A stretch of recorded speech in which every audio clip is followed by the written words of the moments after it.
before you go live, just testing. Yep. Just before we go live.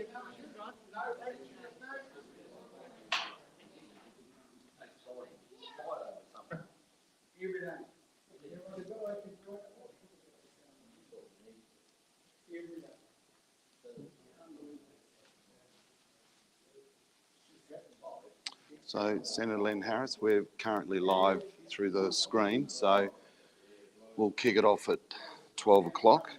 Yes. Okay, so Senator Harris may need the live microphone first. Do you think?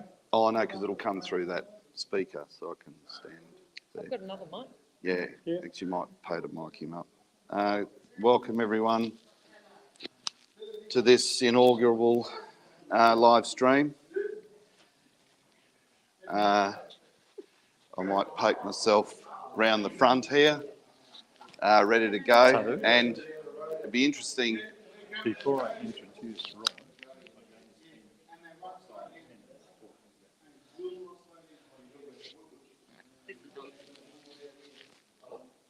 So, you need to know how to go live to Great Australian Party. Take me to your Facebook page. Right, here we go. I mean, I'm not the right person to be doing this. I've got no idea. Hang on. That's it.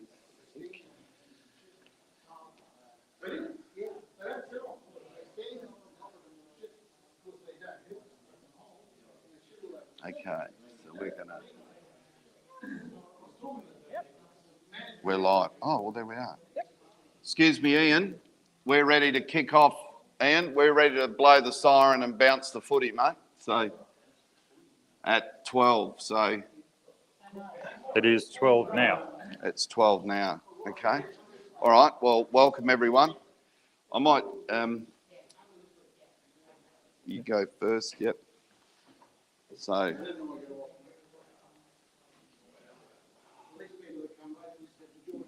Okay, I can, righto, it's all good.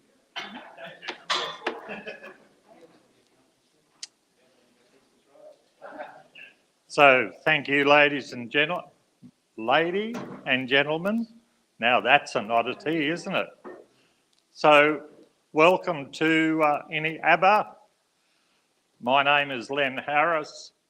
I was a senator for Queensland between 1999 and 2005.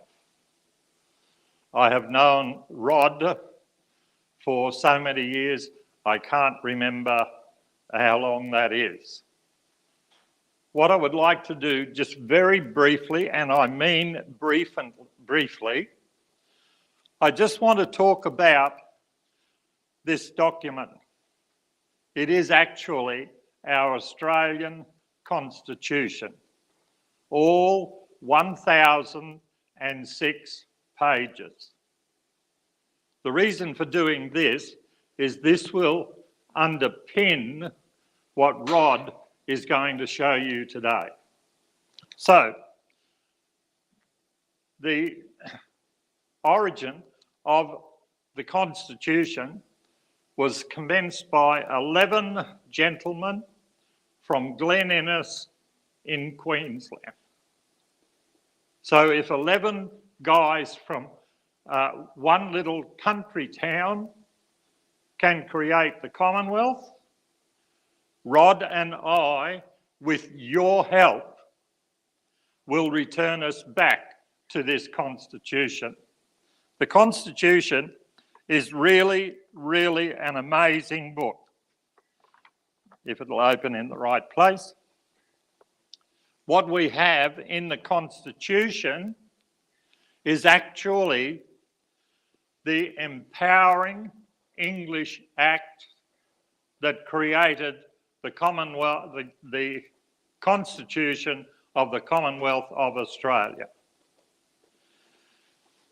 In 1973, Whitlam, when he actually removed the word Commonwealth from all legislation, he actually offended Section 5 of the English Empowering Act, because it says very, very clearly, the Commonwealth shall be established, and this Act and all laws made by the Parliament of the Commonwealth under this Constitution.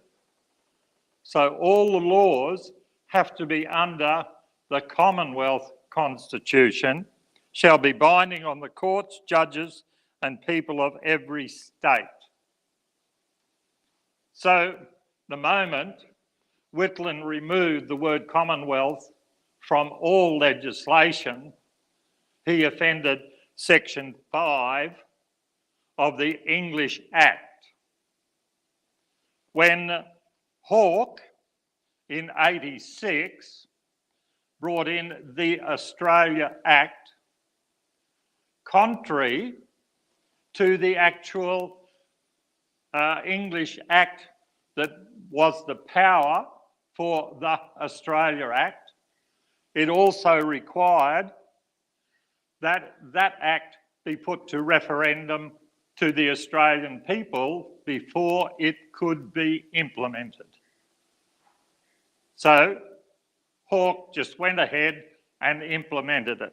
So when he did, he created the false Queen of Australia. And if we go to Section 2 of the English Empowering Act again, it states, the provisions of this Act referring to the Queen shall extend to Her Majesty's heirs and successors in the sovereignty of the United Kingdom.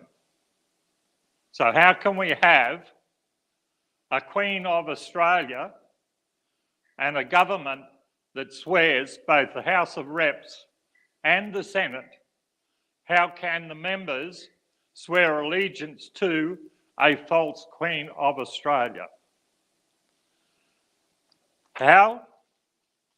You're going to find out with what Rod is going to share with you. As I said before, I've known Rod since I can't remember. He is, to say discreetly, a unique person. He has the ability to see issues that are in plain sight. But not only does he have the ability to determine that something is wrong, he has the innate ability to automatically know how to fix it. So, ladies and gentlemen, I present Mr. Rod Culleton.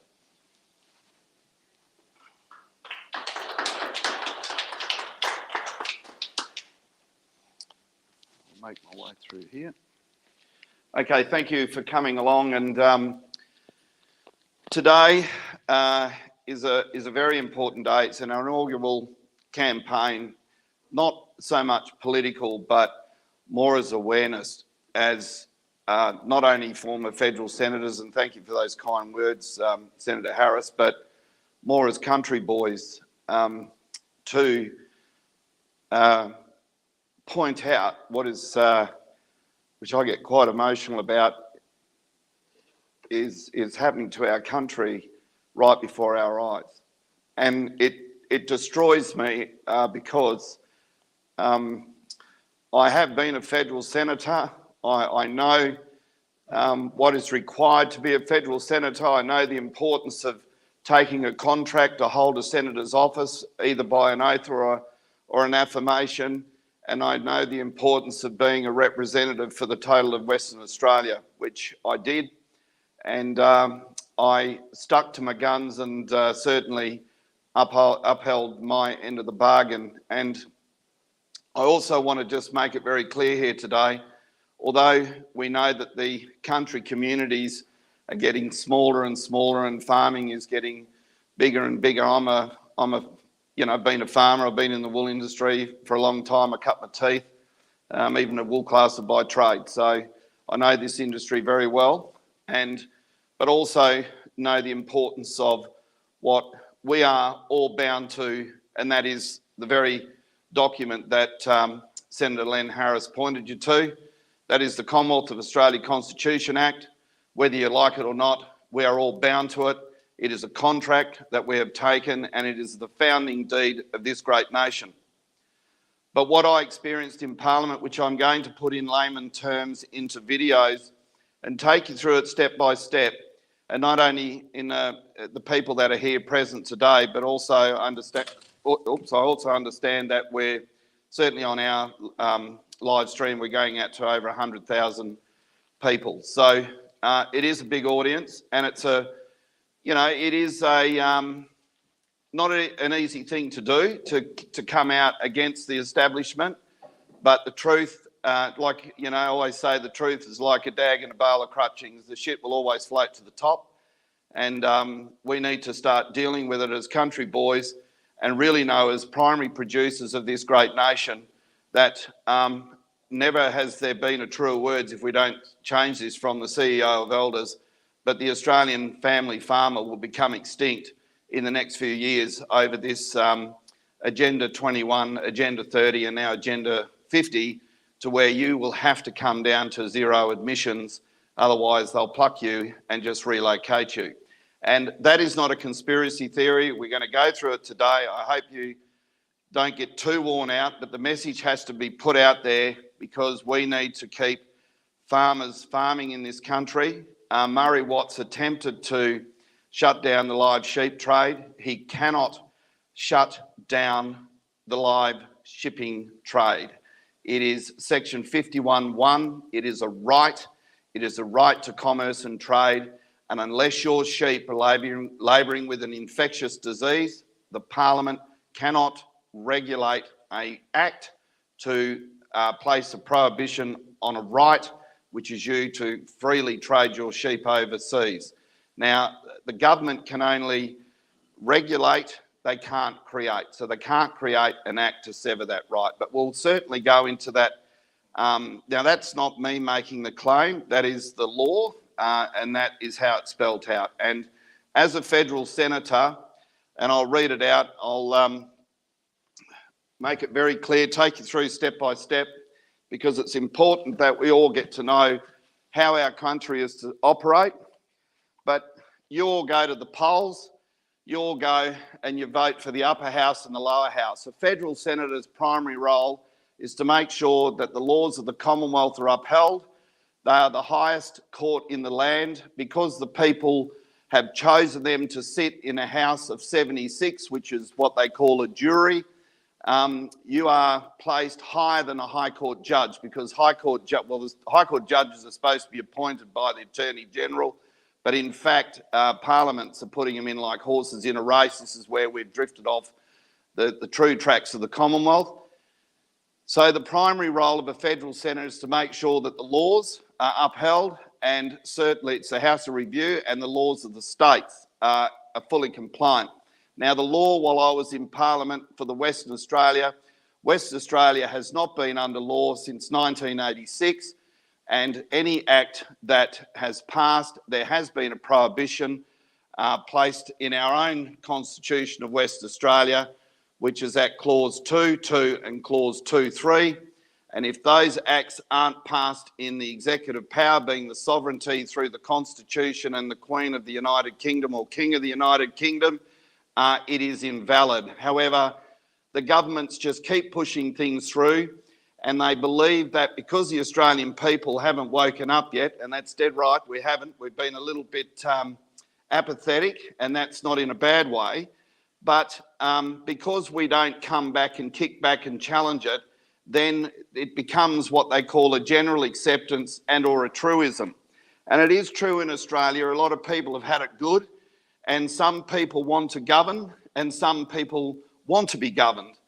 And unfortunately, under the regime, you only have a right. You only have a privilege. You don't have a right. So what we're here today is to demonstrate and to come back to the country boys and the people on the land and the local towns and communities to say, we need to stand up and we need to say, let's get back our Commonwealth.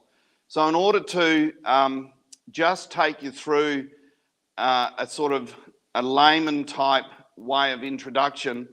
And although I'm here under the Great Australian Party, I'm not here to influence you to leave the Nationals or anything like that. It's not what I'm about. I've created the Great Australian Party to come back under the Commonwealth. Everyone is free to be whoever they want to vote for, but this is sort of quasi-apolitical, if I may make that assessment, because we encourage people to support what we're doing. But I voted for Nationals for 46 years. I've never seen anything that they've done any good in the bush. The bush is, to me, in Western Australia, if you go over the eastern states, we don't have the domestic market as such, but we're more export, and that's why it's important. We've got to keep shipping sheep. But I just find, what I've known as being in law and as a federal senator, and certainly being through a lot of court cases, challenging the system and still in the game and going quite well with that. Because it's not how you start the race, it's how you finish. But we have to get the message correct, and what often happens is political influences take over, and I'm not trying to put anyone down, be derogatory, or take away the efforts of Australian farmers so far, but keep the sheep is not the correct message out there. The government is not getting rid of your sheep. The message needs to be clear. It's keep shipping sheep. And what we don't want to do is have these campaigns taken over politically, because what happens is when you might get the West Australian Farmers Federation or National Farmers Federation, especially what I'll show you how we were able to stop the Aboriginal Culture Heritage Act of 2021 in its tracks, both myself under the Great Australian Party and through Rural Action Movement, was bringing back the law and putting Booty's office on notice. And I did a live stream and recorded it. And I will say that they were getting very prickly with me and were actually threatening that if I didn't remove it from Facebook, that they would take matters further. And I just, so I thought, well, best thing to do is just keep playing it on Facebook. So those sort of things don't worry me anymore. You have to have a hide and always say, if you're going for the football, don't back off, because all you guys would have played country footy too. If you back off on the ball, you get hurt. So let's just, I need you guys to support me.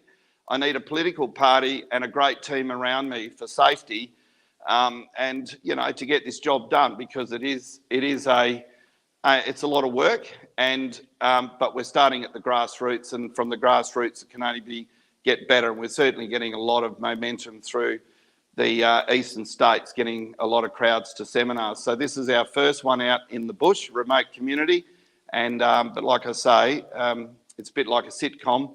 We have a small crowd, a bit like Friends. You can all laugh, and we go out to hundreds of thousands of followers. I think we're streaming to how many channels? Eight channels. So we've certainly got some big audiences out there. So what I want to do is introduce you to a song. I want you to listen to the lyrics of the song and what we need to do, because I can tell you it is not a conspiracy theory. The law and the acts and the efforts of the major parties are pushing this country to a point where there will be no private ownership on land, and you will see the evidence that is put into these videos. You'll see the acts that you can go and pass. I mean, they're already trying to pass purported acts in the West Australian Parliament to whereby they can come and relocate you if they believe you're an environmental risk and they can't get to the net zero targets by 2030 and 2050. You will see it. It is all on these videos. I need you can stop me. Well, there's pauses throughout the videos, and I can then talk to you about them. Also in the videos, you'll see where I reset and caught the High Court with its pants down. The High Court is supposed to sit as a British court in this country. It was issuing writs without a prerogative power, and I went down in the statute books, and I only sort of found that out because of the 1988 Constitution report, which anyone's welcome to come up and have a look at these huge volumes where it was admitted that we'd removed what Whitlam had done, has removed us from the Commonwealth. It took our rights away, our land rights, our crown rights, and substituted it with a bush chook called Queen of Australia, and turned us all into a corporation to whereby we are just basically feeding, used as a money earning capacity. That's all they're interested in, is money, and not interested in the environment. I always say the best environmentalists ever in Australia are the farmers themselves. So I'll just go to number 1 here. Please look at, this is the national song. It was written by a great friend of mine, and also sung, and I'll pleased to introduce you to it. It's a great song, but listen to the lyrics. Thank you.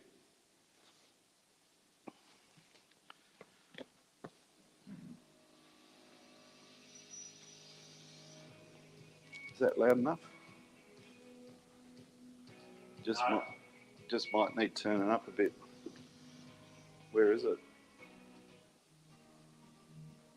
Oh, here. Sorry, guys. Feel the wind is rising high, revolution in the sky. Catch the flames we're blazing through. True blue makes me and you. Sisters, brothers, hand in hand. Stronger now we make a stand. Nothing's gonna hold us down. Side by side we'll wear the crown. We are one, we are Australia. Together strong and never failing. From the earth back to the sea, we unite as family. We unite as family. Footsteps echo across the land. In the heart we take a stand. True blue spirit shining bright. Day and night we win the fight. We are one, we are Australia. Together strong and never failing. From the earth back to the sea, we unite as family. Footsteps echo across the land. In the heart we take a stand. True blue spirit shining bright. Day and night we win the fight. We are one, we are Australia. Together strong and never failing. From the earth back to the sea, we unite as family. See a loud and voice in the soul.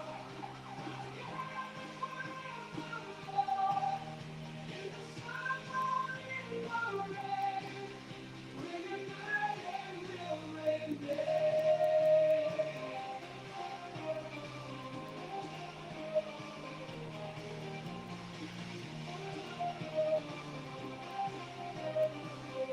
unite as family. Sing loud, let voices soar.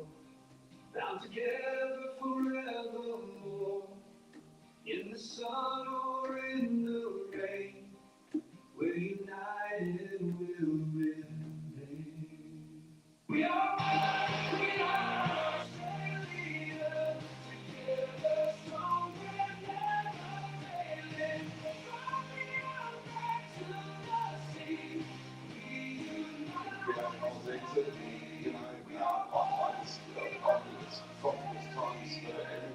Together strong and never failing. From the earth back to the sea, we unite as family. Sing loud, let voices soar. Bound together forevermore. In the sun or in the rain, we're united, we'll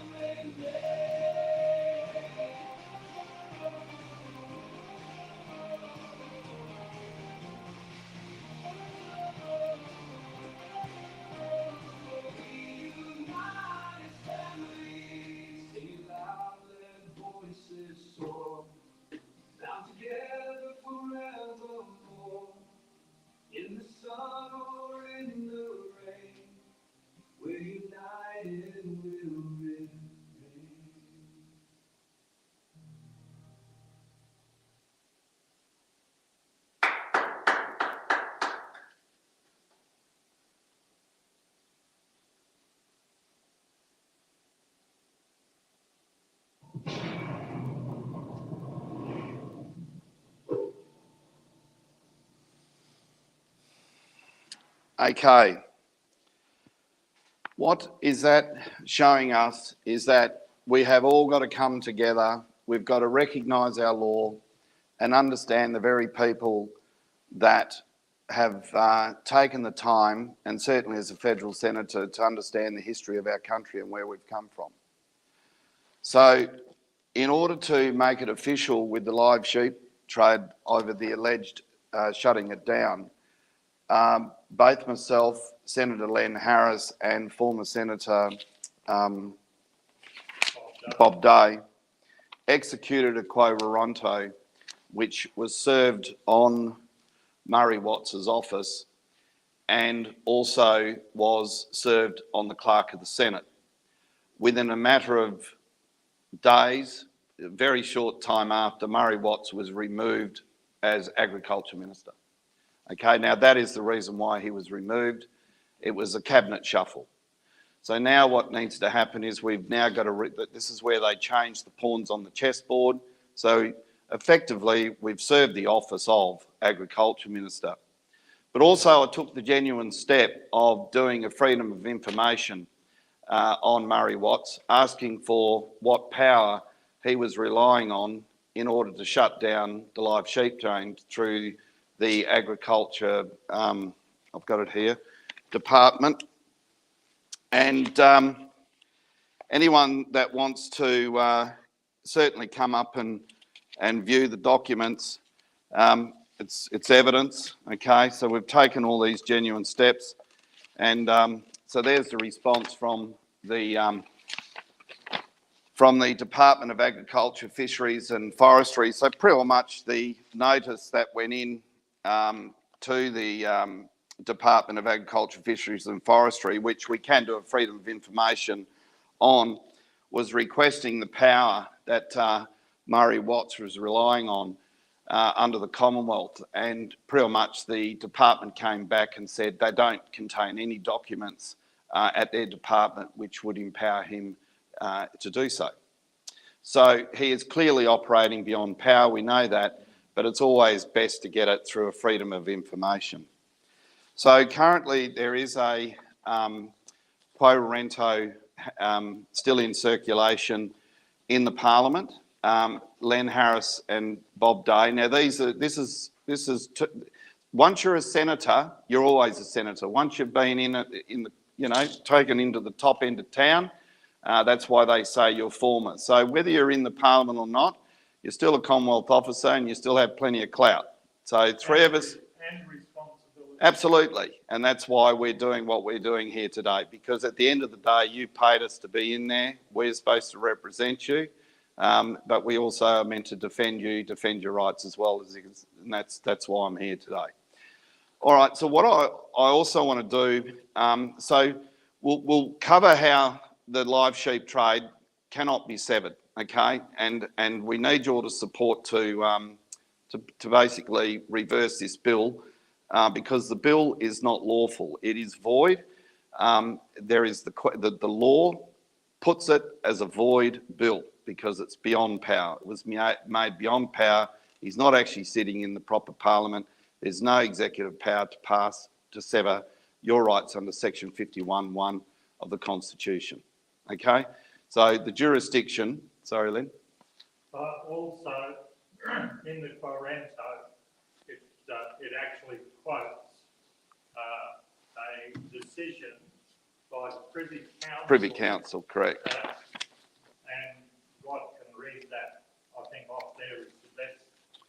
But what it says, in essence, is that the power to administer a department does not carry with it the ability to actually stop an activity in that department. Yes. So also, with the reason why I had a cause of action to do a freedom of information is page 795 of the Constitution. So what you've got here is you've got Australian Senate practice. These are the two books, and obviously the Australian Legal Dictionary and Butterworth's and so forth. These are the books, the primary books that you use, you're given to do your job as a federal senator. But In that, at page 795, and it is in the Quo Rento, every power alleged to be vested in the national government or any organ thereof must be affirmatively shown to have been granted. There is no presumption in favour of the existence of a power. On the contrary, the burden of proof lies on those who assert to exercise, to point out something in the Constitution that exists to empower him. So basically, that's what we've said to this Senator Watts. Now, Senator Watts came in same time as I in 2016. He was an advisor for Anna Blight up in Queensland. He came in, to be honest, he's a lawyer, no offence, he wouldn't know which end of a sheep ate grass, but he has now been put on notice to show his power to shut down your trade, and they've switched him straight away. And I can tell you right now, no one, whoever would want to enter into Parliament, would want to ever give up the portfolio of Agriculture Minister. It's one of the best portfolios you can have. So I can tell you right now, although he's not come out and said it, he wouldn't be happy about having to go into education. But perhaps that's what he really needs, so he can learn about the Constitution. Okay, so what I want to do quickly, so rest assured, get behind the Quo Rento, you will keep your trade. The law makes it very clear, it cannot be shut down. Get the right message out. You do not go and campaign on state soil because it will go nowhere. It's a Commonwealth issue. So when you keep the sheep up and down the highways in Perth, unfortunately, it goes nowhere unless you have every state and territory at the same time doing the same thing. You have to do it on federal soil, okay? So I understand that's what happened yesterday, so no worries, okay? So we're all here to help. We're all in the right direction. The main thing is to keep our farmers farming, keep our rural communities open, and certainly keep shipping sheep, especially for the well-being of farmers in Western Australia. So what I want to do is take it to the booty one where, just to give you some confidence how we can get them to come out and say they apologise and flick the act. So how we got booty was, well, you'll listen to it. This is pretty raw. It was done out in the paddock, but it's the best way to get it a bona fide, live up, she's the real McCoy, unedited. So if we could go to booty there, it should be number 2. Should be number 2. Where are we? Where's all the little...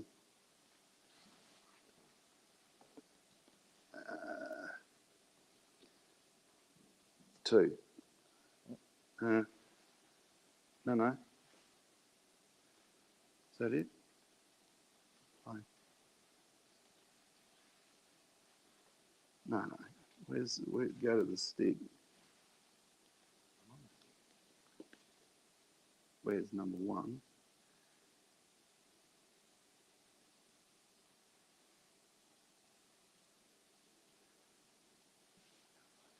No, open it. Just close the stick again and open it up.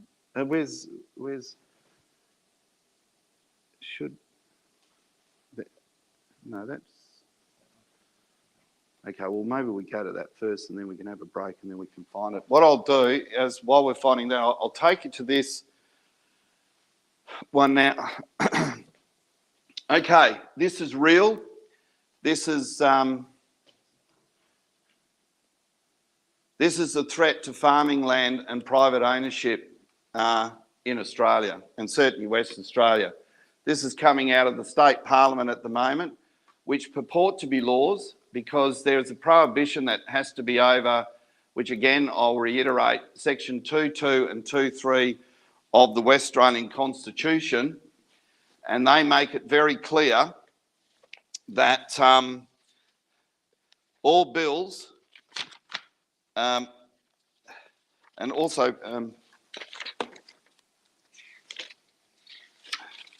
all bills have to be passed under the laws of the United Kingdom. They cannot purport to be passed under just bills that under the Australia Act. There's a prohibition at 2.2 and 2.3 of the West Australian Constitution, which states every bill after its passage through Legislative Council and the Legislative Assembly, which aren't sitting within jurisdiction currently at the moment, shall, which is a command subject to section 73, presented to the governor for assent by or in the name of the Queen, and shall be of no effect unless it has been duly assented to by or in the name of the Queen. And the Interpretation Act of 1984 clearly says the terms must be in the Queen, King or Crown of the United Kingdom, Sovereign of the United Kingdom. That is currently not what is happening in your West Australian Parliament. And how do I know that? Because I was a federal senator for Western Australia, and the constitutional report by the highest legal apex minds said we are clearly out of jurisdiction. When you're out of jurisdiction, you're a subordinate, there is no legal effect. And section 2 makes it very clear that if it ain't in the name of the Queen, it's void ab initio, means it's about as useless as a boat on a boat trailer. So, Or one without a propeller. or without a prop. So I'll take you No to... power. Okay, so climate change is the big agenda that's being pushed through the Parliament, okay? Albanese's come in, that's part of the reason why they want to shut down the live sheep trade, because what they want to do is where you have pasture paddocks, they want to revegetate them back to bush. Okay, this is so that big corporations can claim back their credit carbons and that we go to a net zero. That is why Bill Gates, the former of Apple or Microsoft, has come over, met with Albanese, which once we find the video, you will see where he's now contributing large amounts of funds for the project. Okay, and I can tell you right now, political parties love donations, and especially from the big end of town. Okay, the Australian government climate change agenda targets farming. Well, as you'll see in the video that's coming up, that you will have farming sitting at nearly quarter of the problem of global warming. That's what they're looking at. And the future, and I can tell you that, the National Party, what's his name, Barnaby Joyce, good old Barnaby, and John Anderson, he was the deputy, or both of them were deputy prime ministers, both all said, and Len said back in 2003, why do we need family farms when 50 corporate farms can do the job?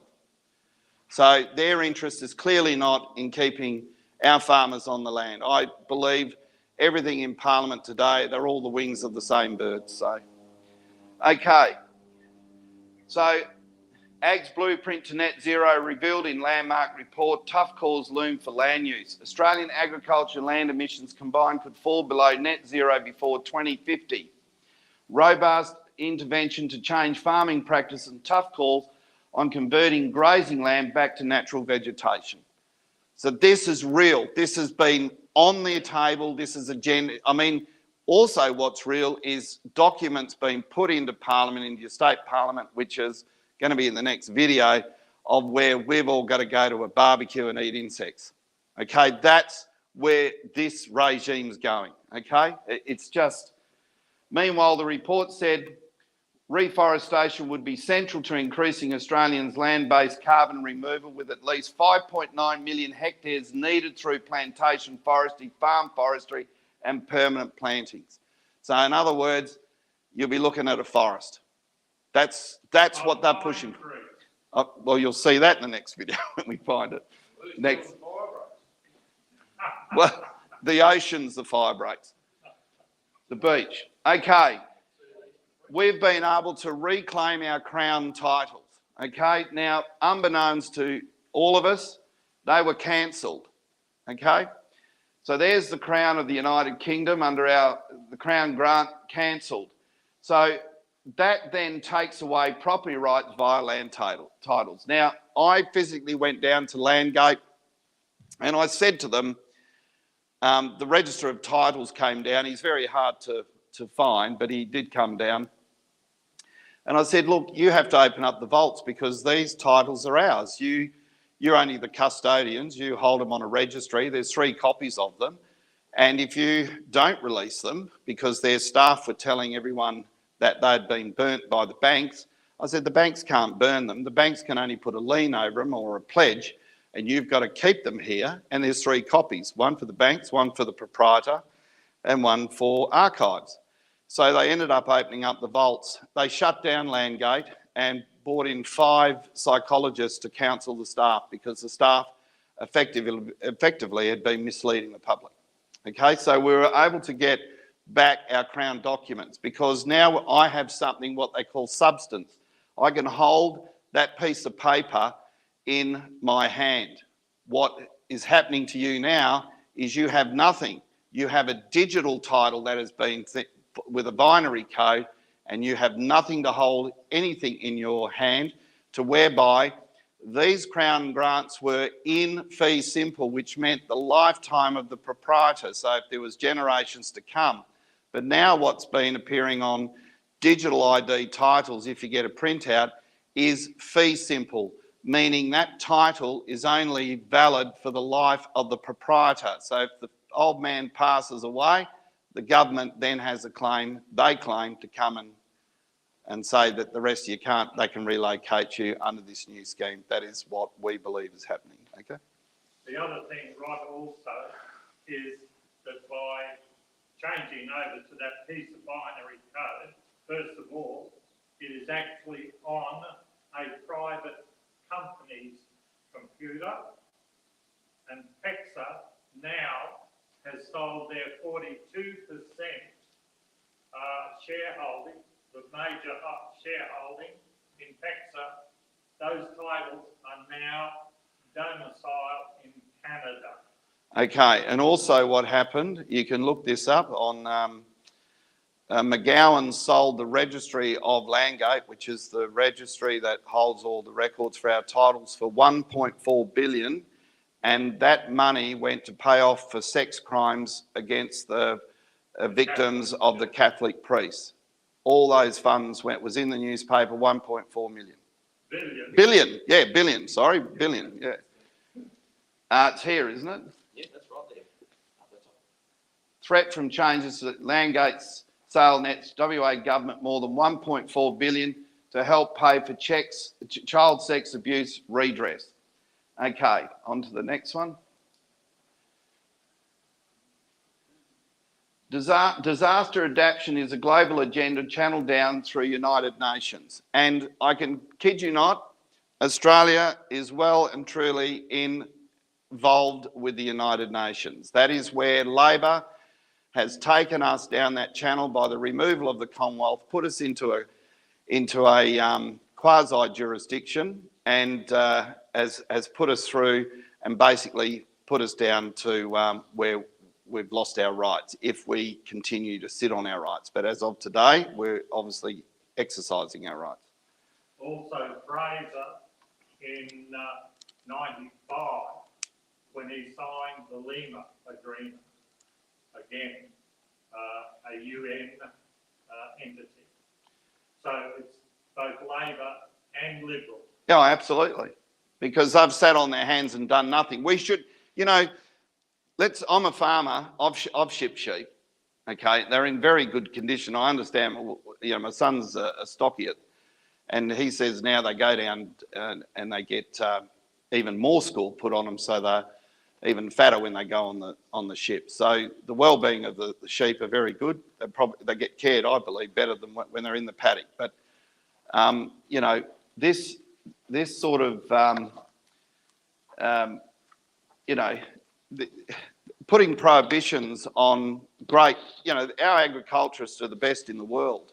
And in actual fact, as I was with the Australian Wheat Board, which was another industry they finished, I mean, that was an unblemished statutory body since 1935, I think, when the Australian farmers held up a train, and anyway, they ended up forming the Australian Wheat Board, and look what happened then. They privatised and it was gone within years. It got itself embroiled in the oil for food scandals. So, but anyway, getting off the track. So disaster adaptation is a global agenda channeled down through United Nations.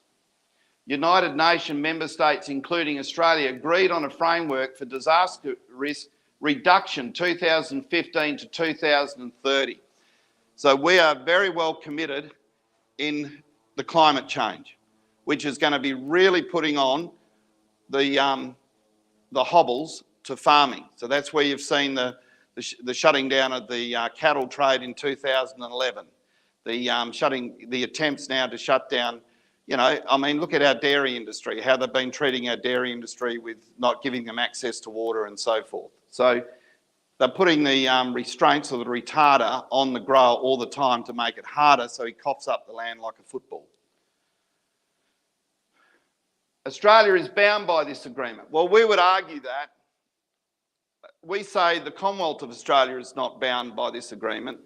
Australia, which removed itself from the Commonwealth, away from our Commonwealth Constitution, is not bound to this agreement, okay? Because it can't be law, it can't be an agreement, it can't be done by a bona fide Commonwealth officer who's duly sitting in Parliament. These plans have serious implications for private property ownership and for where people are able to live in their own country. Every state and territory has one. So it's an adaptation strategy. Next. What you need to know, Australian government is positioning to transform private property ownership using catastrophic climate modelling. So they can come out into this area and they can do a model and they can believe that you are a risk to the environment, and then basically under these new proposed laws relocate you. And then that's really what they're saying. New South Wales is the pilot. It is happening there. There is already current legislation in New South Wales, Reconstruction Authority Act 2022, which allows for the preemptive disaster measures as well as recovery and reconstruction. You can be forced from your property in the name of the managing climate risk. Section 45 gives power to acquire land in relation to managing climate hazards by agreement or by compulsory process. The scope and powers are very broad. Disaster is defined broadly as a bushfire, as coastal hazards, cyclones, earthquakes, floods, heat waves, landslides, severe thunderstorm, tornadoes, and tsunamis. Well, they can just create one of these things and say, we believe it's going to happen, and it gives them, they believe, cause to act. The scope and powers are very broad. I've already done that one. The Minister only is to be satisfied, Section 4, that the part of the state is likely to be directly or indirectly affected by a disaster to declare a part of the state to be a disaster prevention area. So they could look at this scrub bushlands out here and say, you are a fire risk. This is why we've got to stop it now. It has just gone too far. This is taking away all our rights. This is leaving us really, you know, and I kid you not, don't think, oh, you know, you stand and fight. If you don't prevent it now, you know, when the authorities start coming, it's a bit tough. And if, you know, I can speak to that one as a true statement. I'll give you the tip. Rod, also, New Zealand is removing entire communities out of what they are saying are these areas.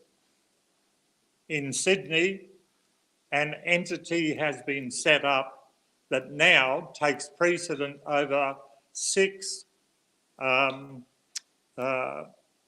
Sydney councils. So they are actually dictating to those councils what the councils will and won't do. Yeah, so what's happening here in Australia? Yeah, so when we find this next video, you will see how it was brought up in 1992 by Jeremy Lee, that your state governments will, your state parliaments will basically fall away as we go into 2030 to 2050, and it's all through your local councils, because United Nations or overseas influences are all coming in either by Indigenous, by trying to come in under through the Indigenous part of the country, or they come into local councils or governments. But we had 2 referendums on that, and the people said no, but Labor still reinstated local council because they needed this agenda to carry on.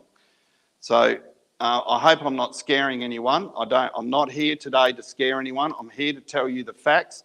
that this is coming, okay? This is coming. I know we all get caught up with what we're doing and we get behind our farm gates and life's beautiful and, you know, it's up and down, but we have to concentrate on the bigger scheme of what's actually happening in the shores of our country.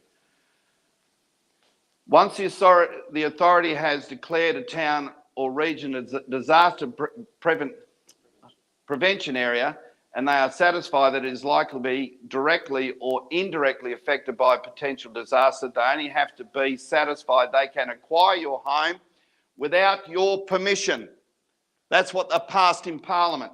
Acquire your land for a declared project. So they could take your farm and say, we're now putting it back to bush. That's what your members are, the people you are voting for in your current Parliament at the moment. I mean, one would have to say, why haven't they come out and told us about this? Because no one wants to talk about it, but it's real. And at the end of this slide, you can see all the links to the we'll put them up on our website. You can go and see for yourself. They've got them, it's all on their government website.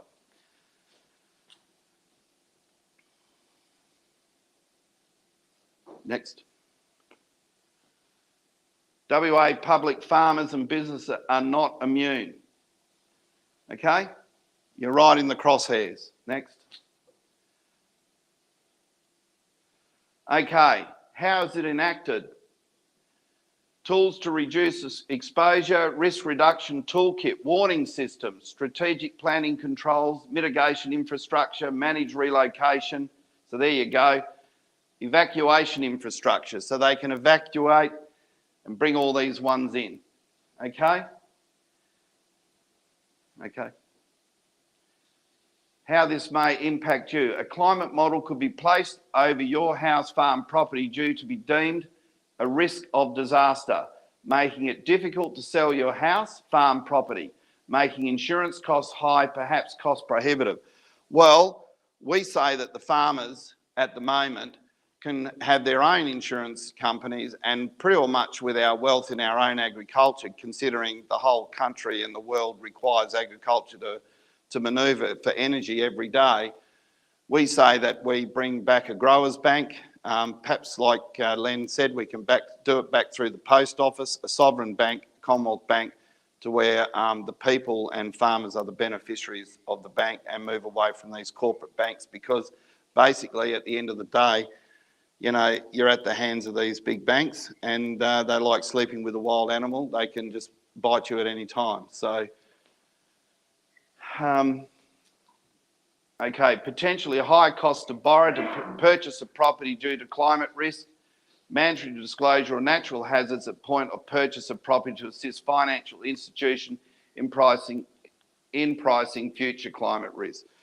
So again, making it hard if you want to expand, or basically putting the pressure on you to cough up the footy, okay, in a gradual change, which is what they've been doing with our whole Parliament. It's gradually taking us out of the Commonwealth and putting us into a jurisdiction where this is the sort of things that they've taken away the safety fence, and people are coming into Australia. And who are we to sit back and say, oh, well, you know, that'll never happen? People have eyes on Australia. It is very wealthy. Our extractable industries, our agriculture, all our, you know, the whole country, people have died to live in this country. So, you know, their way of living overseas is protected, but at the same time, they have the snout and the trough with our royalties. Next one.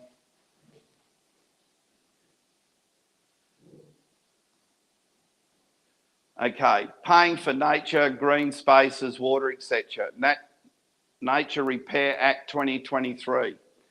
Okay, so ownership of land taken to rewild. Okay, can we push that video? So pretty well what they're doing now in the cities is they're making new smart cities. So where you go down the free, sorry? So where you go down the freeways and you see those big cement walls, they're all targeted for smart cities, where people will basically be in more controlled areas because of climate change. You won't be able to, as you saw with the COVID, how you shut down whatever, and this digital ID. I mean, pretty much it's going to be very, very difficult to live in the future. And, you know, and that's the whole reason why we're doing what we're doing. I mean, it's just beyond belief, really. But, yeah. Oh, I see. That's coming. Okay. Righto. Of new homes close to train or metro lines. Fundamental changes to planning laws will see the projects fast-tracked. Suburbs are set to be transformed into mini cities. This is about providing an opportunity for more people to live in areas that are connected to jobs, connected to transport. The state government's released the first of its rezoning proposals. Kellyville and Bella Vista, Hornsby and Macquarie Park set to welcome 30,000 new homes. Built around public transport hubs, it will include some affordable housing. Developments will be high density and high priority. We're setting the time limit of 2 years to get moving. And when you find that most developers, once they get moving, they won't stop. It will cost the government $520 million, but the opposition and councils say it's ill-considered. We do need to have support for the infrastructure that's going to enable it to work. Where are the schools? Where are the hospitals? Where are the police? Where are the open spaces? This government is failing to announce that. The community can have a say on the plan with consultation open over the next 4 weeks. But any feedback could fall on deaf ears. The government is clear it doesn't have to act on any complaints. Next on the agenda, Bankstown, Bays West, Crow's Nest and Homebush. Jodie Lee, 7 News. So what that is a public notice, okay? That's all it is. It's a public notice. And then what happens is, if the people like you and I don't act on it, well, you've acquiesced on those rights and it goes ahead. That's why it's really important when you have growers meetings. I don't bring mainstream media to these meetings, because if you bring the mainstream media to a public meeting, then you're giving public notice, although we are doing it through our own channel. But that is the reason why the, you know, when the Nationals or, you know, the politicians go down to Katanning and they get the ABC there and Channel 7, they want to get the media, because they want the public to see that the farmers are actually contracting with the advisory committee. So how it works is, the government will go, we're shutting down the live sheep trade, okay? That's what they'll do. They'll come out and they'll bounce the footy, we're shutting down the live sheep trade. So then all of a sudden, because it's a corporation, it has to have an advisory committee. That advisory committee then goes out and does consultation with what they believe is the peak body groups. National Farmers Federation, which is a corporation. West Australian Farmers Federation is a corporation. Grove Australian Party is unincorporated, I might add, get that on record. But so it's like for like. And what happens is the National Farmer, and this is not being disrespectful, this is what you're going to be very careful of. So they get there and they go, you know, the Agriculture Heritage Act, which I've got here, they said they wanted to, they needed more time to shut this thing down. I did have it here somewhere, but anyway, I'll come up with it later. But they wanted more time. I think they said, the average, we need more time to wind down. Well, hang on, what are they just doing? They're putting a counter offer into the advisory. And when you turn up to these meetings, then you are consenting to that advisory committee holding the power to shut down your industry. So then all of a sudden these peak bodies start talking, yeah, we need more time, this, that, so that's a counter offer. Because everything under Australia, everything you do every day is a contract. That's just the way it is. And it wouldn't matter what law you're under, although we know the country's under no law at the moment. It wouldn't matter if you sit on your rights, you have no rights, if you don't challenge or anything. So it doesn't help you, okay? But if you get sucked into doing this and believing that advisory committee, that the ones that the government bring out hold the power without asking them, where do you derive your power from, then you're actually contracting with them, and that's where they throw you under the bus. So the media are there to do it publicly, and once the public know all about it, they put the public notice out there. Well, you didn't do anything about it. Well, you accepted to talk to our advisory committee. What have we done wrong? Okay, because you've got to remember, with a company, there's limited liability. There's no one comes out as a controlling mind. Next. Okay, section 2, look it up. It's got to be that Parliament must sit under the powers of the United Kingdom. It cannot sit under a corporate queen.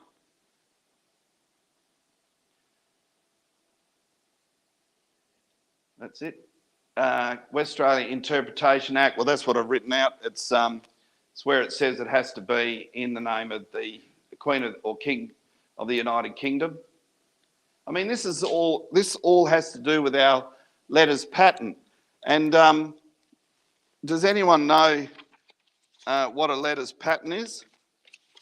Does anyone know what a letters? Is anyone aware of a letters patent for West Australia? Well, that's your patent right. That's what the sovereignty of the United Kingdom under our constitution gave you a patent. A patent is a right. Okay, so what you can't do, letters patent, a form or grant by the British sovereign to the patentee of some dignity, office, privilege, franchise or monopoly. In the colonial era, each colony governor was appointed and commissioned by letters patent under the Great Seal of the United Kingdom. After 1875, the practice was to create the office of governor or governor general in each colony or dominion, because we used to be a colony before federation, by letters patent, and then to make each appointment to the office by commission under Royal Sign Manual. The letters patent, commission and instructions are commonly described as the Governor's Commission. So I can tell, the law tells me today as a federal senator that there has been a breach of copyright, because the Whitlam regime, by removing the Commonwealth and putting in Australia, taking us away from our constitution and looking at Australia's constitution, Australia does not have a constitution. Commonwealth of Australia has a constitution. So there is a clear copyright, okay? But this, against our patent. And I'm actually an inventor, and I'm a bit taken back by the words of Senator Len Harris, and I appreciate that. I am good at looking at different concepts, because all this is a concept as an inventor myself and on IP Australia. So have we got any more? So these are all the references. So this is not pie in the sky. It's not a conspiracy theory. This is what Labor, Liberals, Nationals, Greens are doing to us on a daily basis. And yet, when we go to vote, which we'll have a break and have a drink actually before, so we can find this next one. But when we go to vote, we are voting on a writ that is not under the Commonwealth. Our intentions are being blocked. We believe we're voting in someone that is going to defend our rights, but they only ever represent you. They don't defend you. So if you look at their core fleets, like I've done Keep Shipping Sheep to make it like for like, so that the government keeps, so it's the right message to go like to like. When you went to school, did you write in all caps when you learnt English? No. Then if you look at Keep Left, Road Work Ahead, livestock crossing, it's all in all caps. But then have a look at your big signs and have a look how they name your towns. It's in English. So you're sitting in commerce at the moment, because there are 3 jurisdictions. It's called land, which is under your constitution, which is common law. Air, which is biblical, which is God's law, which Christianity was created through, was relied on. I mean, that's in this next video. But also water. That is commerce. That is taking away from your rights of your land. So land, air, water spells law. That's where law comes from. They're your three jurisdictions. Now, currently, Labor has put us into water, which offends the Constitution. And people say, that's treason. You know, they should be done for treason. How can you be done for treason when Australia doesn't recognise that law? There is no law. So what we have to do as people, because we are the supreme authority, how it works is God, the Crown, which we must follow the Crown. I'm talking the concept here, whether you're religious or not. Then the executive power, which is the Queen or the King. This is under the concept of the law, our founding deeds, which makes you Australians. Then comes the people. Then comes the Parliament. But under what we've got with Labor and everything now, we are subservient to the Parliament. We are below because they have removed our executive authority, which has allowed the Parliament to step up over and above us. And we've just sat back idle. Okay? Just to back up what you're saying, Rod, Queen Victoria, when she issued the letters patent for each governor of each state, they were empowered, that is, the state governor was empowered to set up the Parliament, then totally separate and actually operating as the representative of the Crown. Queen Victoria then only authorised the governor to actually set up the folios, employ employees to make entries in the folios, to actually have the Crown land surveyed, put up for public auction for real money. So in actuality, your Western Australian Parliament has neither power nor jurisdiction over your in fee simple property. Absolutely. And it's also, once the Crown gives up wasteland and it goes to the state can only sell it once.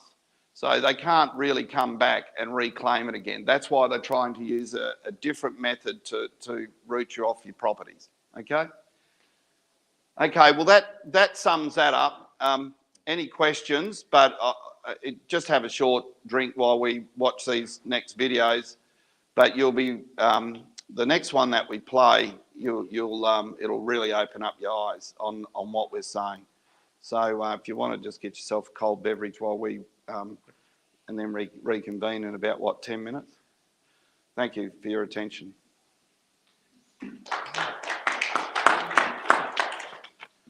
Right. Just eject the whole thing.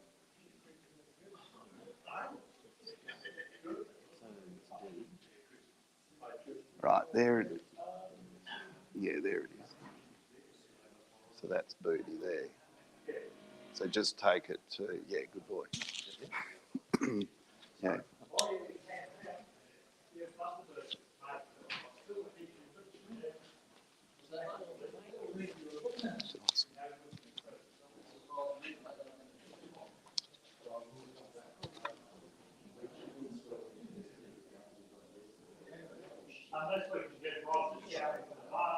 Yeah. Yeah, I'll shout.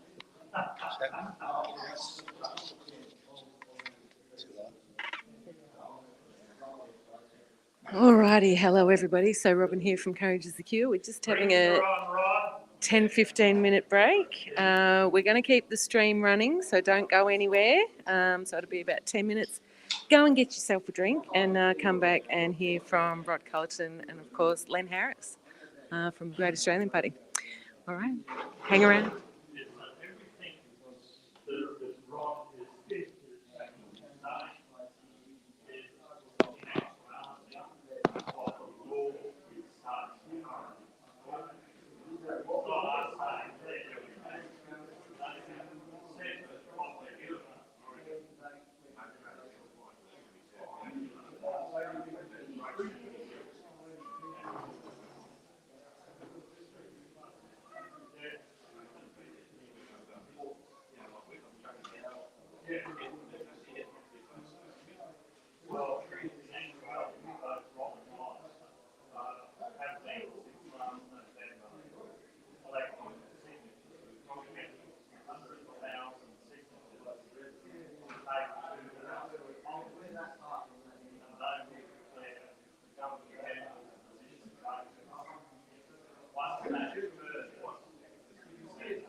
All right, everyone, for your break entertainment, we're going to put the camera in Len's face. So come along with me.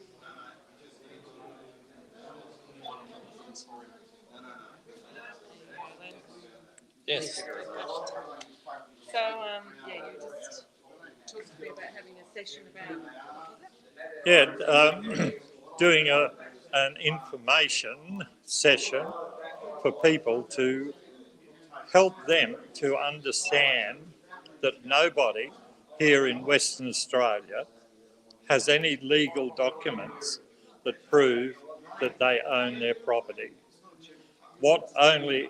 The only thing that is actually recognised by the government is a piece of very small binary code on a private company's computer. And we now know, and this didn't come through mainstream media, it came through a person who was registered as a real estate, that PEXA itself, since it's been established in 2019, has actually been hacked twice. So that's one problem. So not only do you not have any documents whatsoever that prove that you own your property, you are also subject to the actual database being hacked, and actually the legislation that they register under, the electronic national law, in actuality allows the registrar to make alterations to the registry to ensure its integrity. So watch this channel, and we will let you know when the session on title certificates are going to be discussed much deeper. Thanks, Len. So everyone can't see me. I'm standing behind the camera. But yeah, I was just saying to Len, it's certainly something that's at the top of everybody's mind. And we've had a lot of people for a number of months going down to Landgate.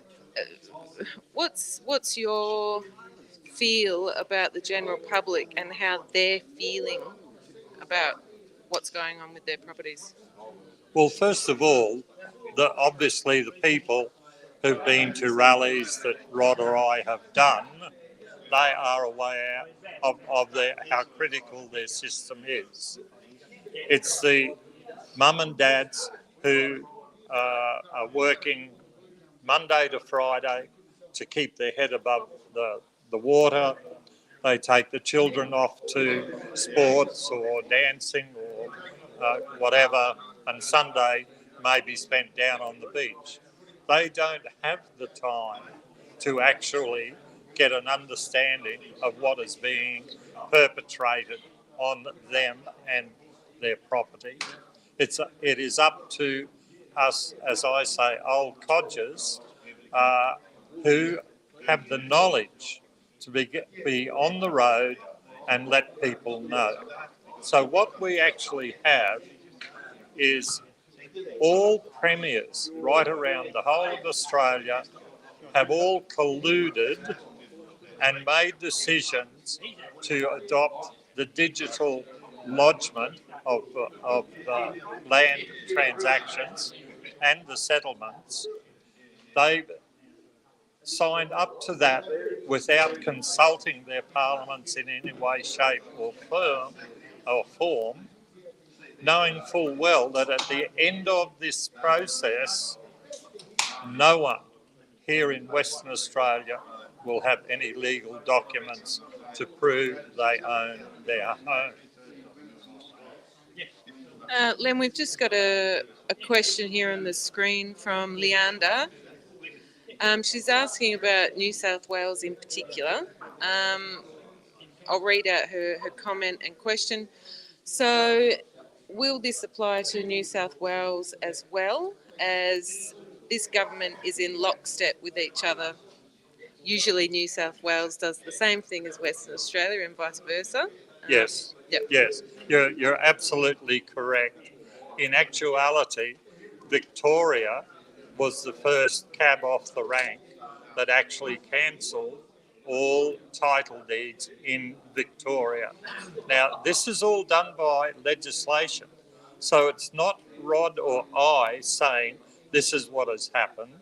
The actual laws passed by the Parliament, voted on by the very people that we have elected to that Parliament, they are the ones that are saying you are no longer entitled to have any documents to prove you own your home. So the process is Victoria was the first cab off the rank. Victoria cancelled all certificates of title. That's those lovely old parchment titles all the way through to just their pieces of A4 paper. They cancelled them in 2018. South Australia cancelled all titles in South Australia in 2019. Sorry, my apologies, 27 for South Australia. Queensland cancelled ours in 2019. New South Wales cancelled all titles in New South Wales in 2021, and Western Australia cancelled all the things in all titles here in WA in 2023. I believe that Tasmania, being the only remaining state, will actually cancel their certificates of title at the end of this year. So yes, to answer that lady's question, it does apply in New South.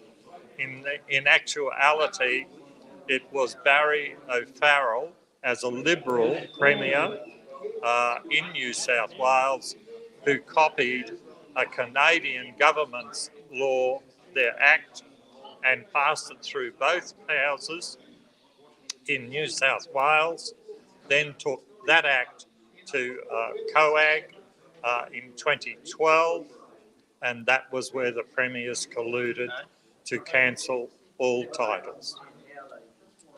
Len, we've just got a comment here from Rachel. Hi, Rachel, how are you? So Rachel's comment is, why are any of us busting a gut to pay off our mortgages then? Because all of this can seem, well, it is certainly very depressing, and, you know, talking about our our states colluding in such a manner can be quite a depressing thought. So, Yes. what is some hope here? I mean, with education and people and community and taking action, but, why are people still continuing to bust a gut and paying their mortgage? Well, they are really because they have initially entered into a contract. So at law, they're required to continue to pay those payments to whether it was a bank or a private lender until such times as we actually determine whether the banks or the private lenders have been on-selling the debt. Queensland, I know, in actuality, in their Act of Parliament in 2019, they actually removed the requirement for the Queensland government to register mortgages. And I believe that part of the reason for that was so that it would make it sort of partly quasi-legal for the banks to have on-sold the mortgages. Now, so we're asking people to do the sensible thing, continue to pay their mortgages at this point in time because they are in what is called a mortgage.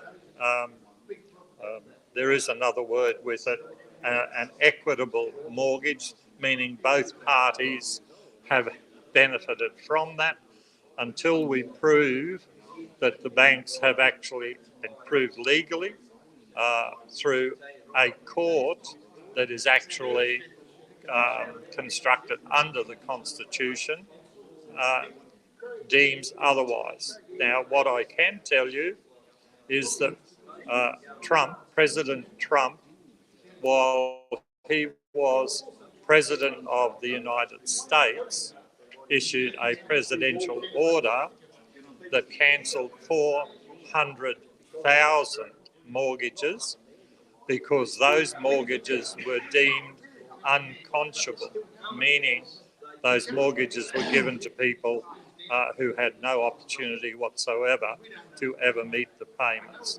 So stick with it, people. We know that this is an issue and Rod and I are working on a process.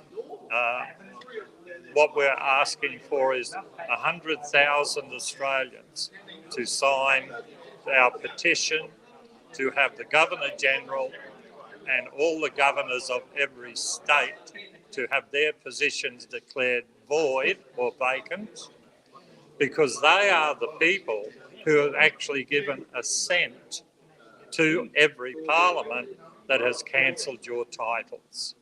We are working on it. It's not going to happen overnight, but there is a resolution. Fantastic. Thank you, Len. We're about to get ready to go.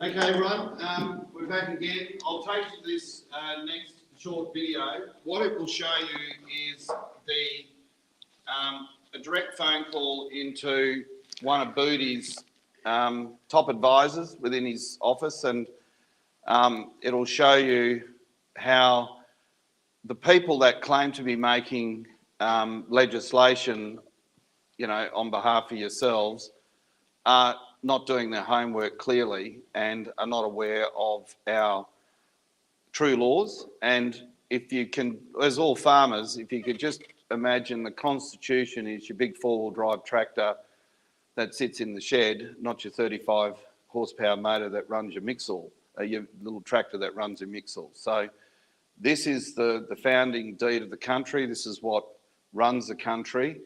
And the states are bound for it. In actual fact, there are no states in the states cannot exist unless they're under the Constitution. So, where you say it's the state of Western Australia, I'm sorry, it can only be a state if it's running under the Commonwealth of Australia Constitution. So it purports to be. So let's take it to this one because this was important. I mean, the beautiful thing about this is we were able to save the Aussie long drop. I mean, we've lost our Holden and so forth, and all these good Australian brands are going, obviously, but we managed to hang on to that beauty. So fire away.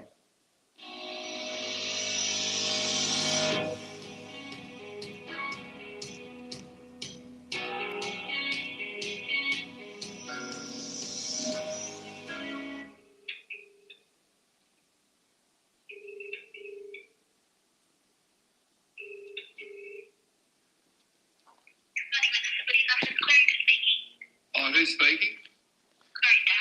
Oh, Corinda, can I just speak to someone in the Minister's office in relation to the Aboriginal Culture Heritage Act of 2021? Just pause it there. So just pausing it there, you'll hear, I might have missed it, but they're very good at putting you off to an email or to another advisory, not really into the office, but I managed to get around that one. Keep going. No,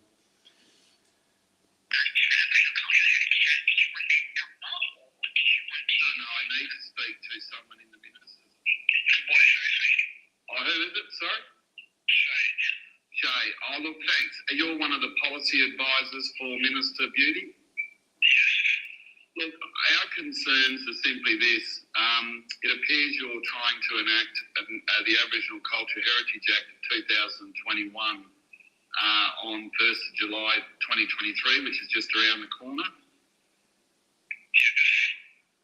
My concern and our concern, I'm down on the farm at the moment, is it appears Caesar and your other people that are out basically giving short notice. And of course, we never had notice of this because of the COVID. So we believe there was no official time granted. And I understand your office has knocked back the petition, the recent petition.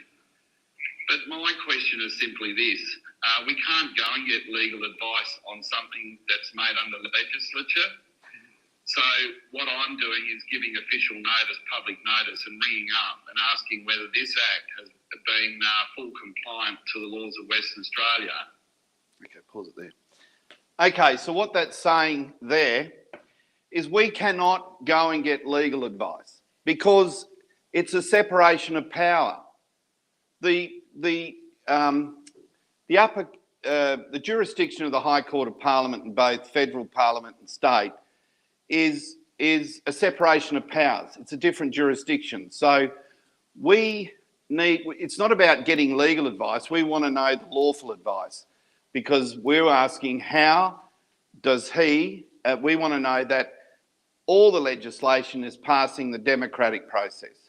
So we'll go on, which 2.2 means that Parliament in Western Australia must sit under the Queen, the powers of the United Kingdom.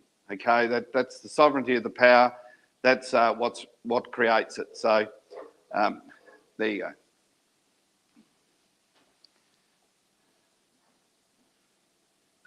And overcome our constitutional guarantees at 2.3 of our own constitution here in Western Australia in order to become law and affect the attempt to affect the indefeasibility rights of our titles of our farming land.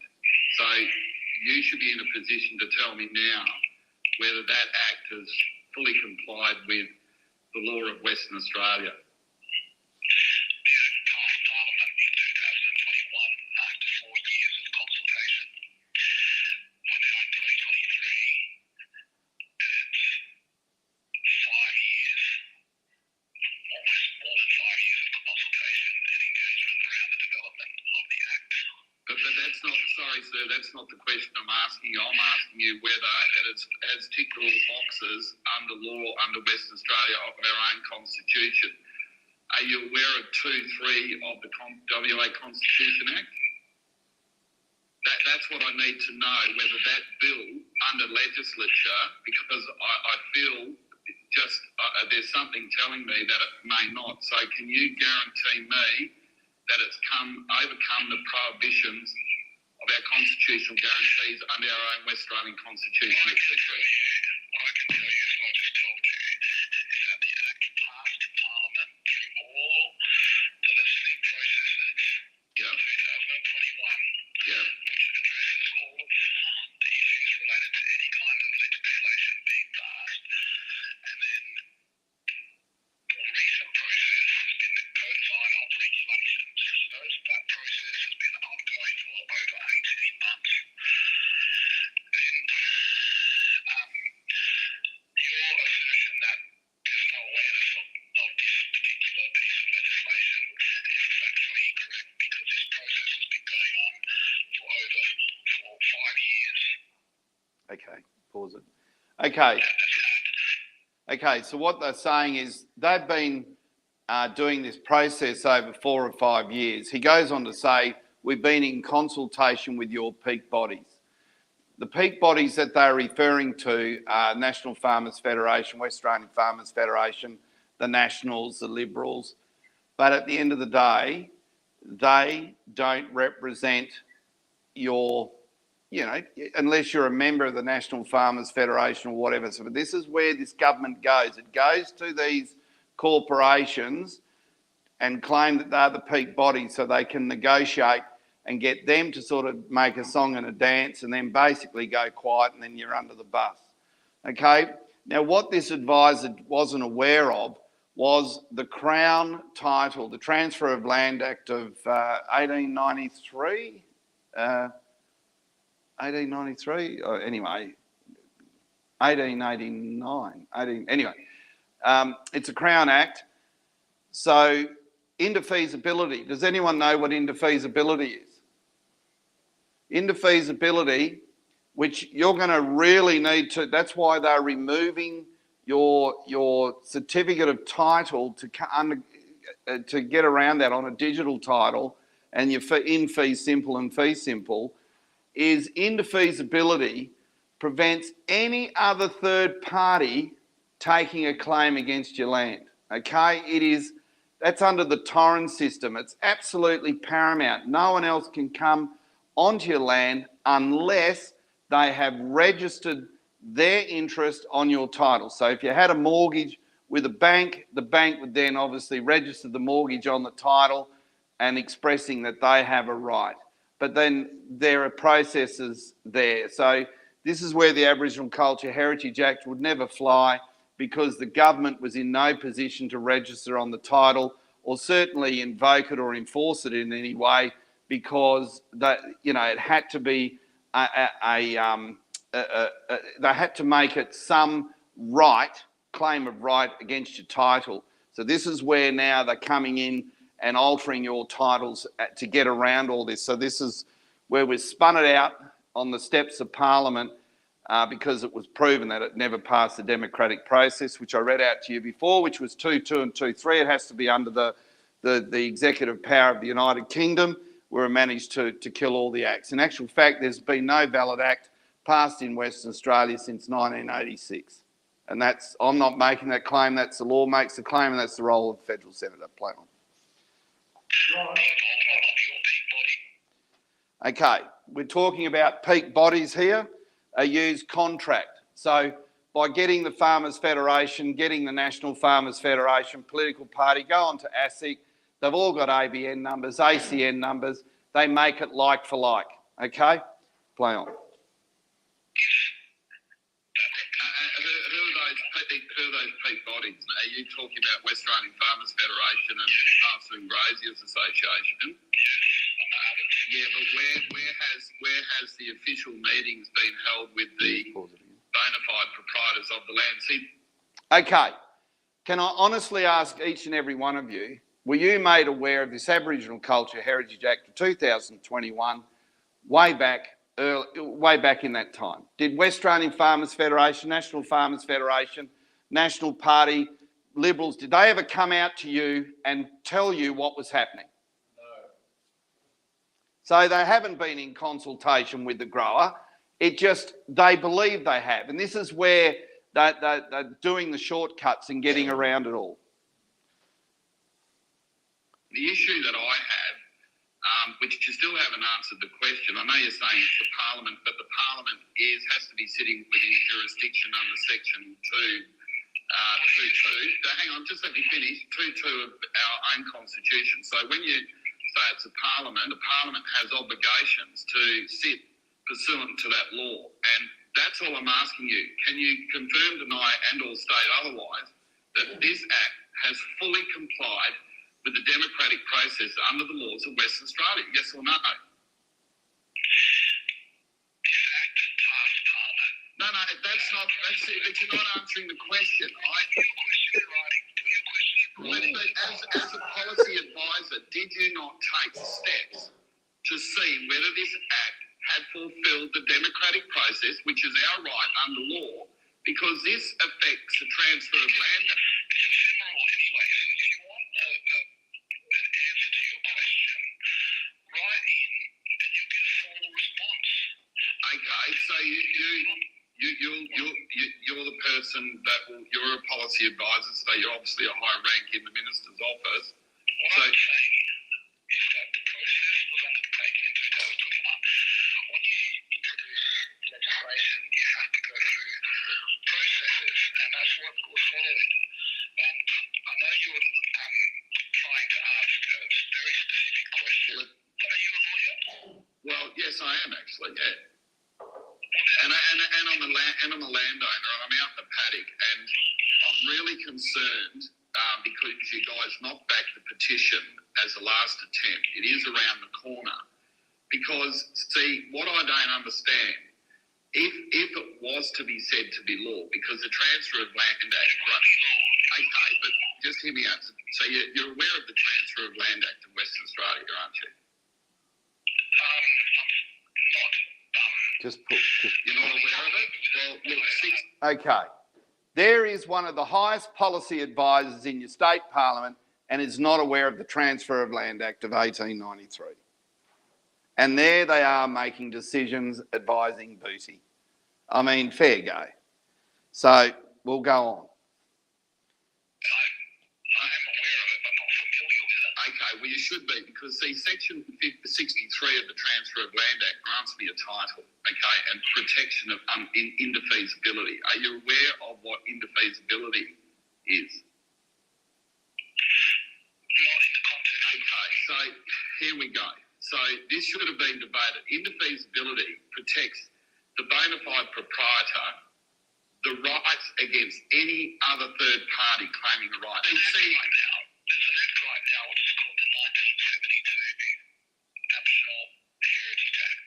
Yes, and that, sorry, just before you go there, and I understand that, but please understand that is a 1972 when we still had a Commonwealth and we're not governed by the Australia Act as what happened in 1986 and the effect of Labor's. So I understand that there was that, and this Act poses to go a lot further. And all I'm asking in what regard?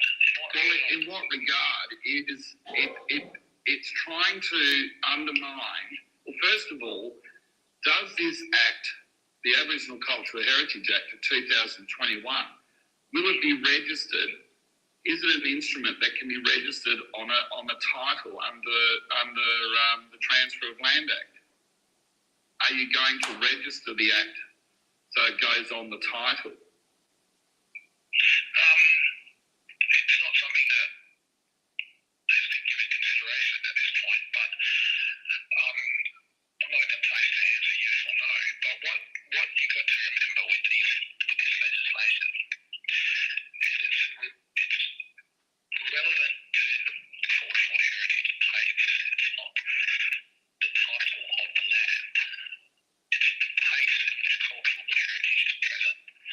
But that's you're claiming that to be on the land. Well, it has to have a physical. Correct.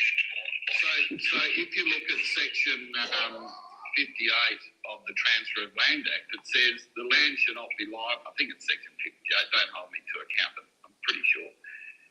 It says the land shall not be subject to any instrument that is not, the land shall be not subject to any unregistered instrument. So So if you're not going to register the Aboriginal Cultural Heritage Act 2021, and that's first of all got to be.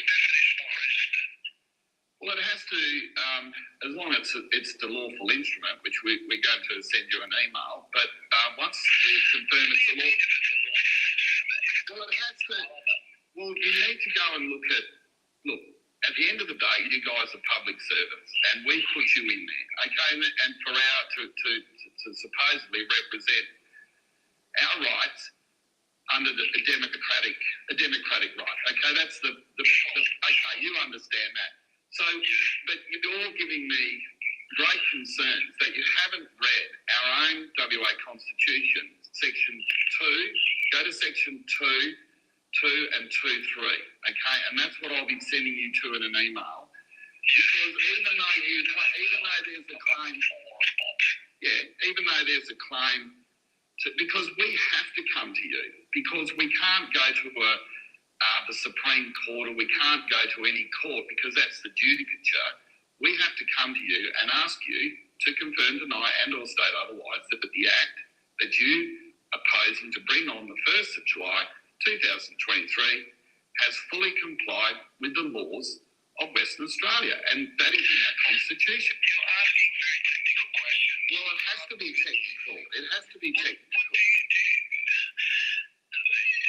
It's your duty. It's your duty. You know, that's what we pay you for. That legislation would get through Parliament and then enacted and introduced and soon to be proclaimed without going through all the steps that it's required. Do you think that's the way that this was?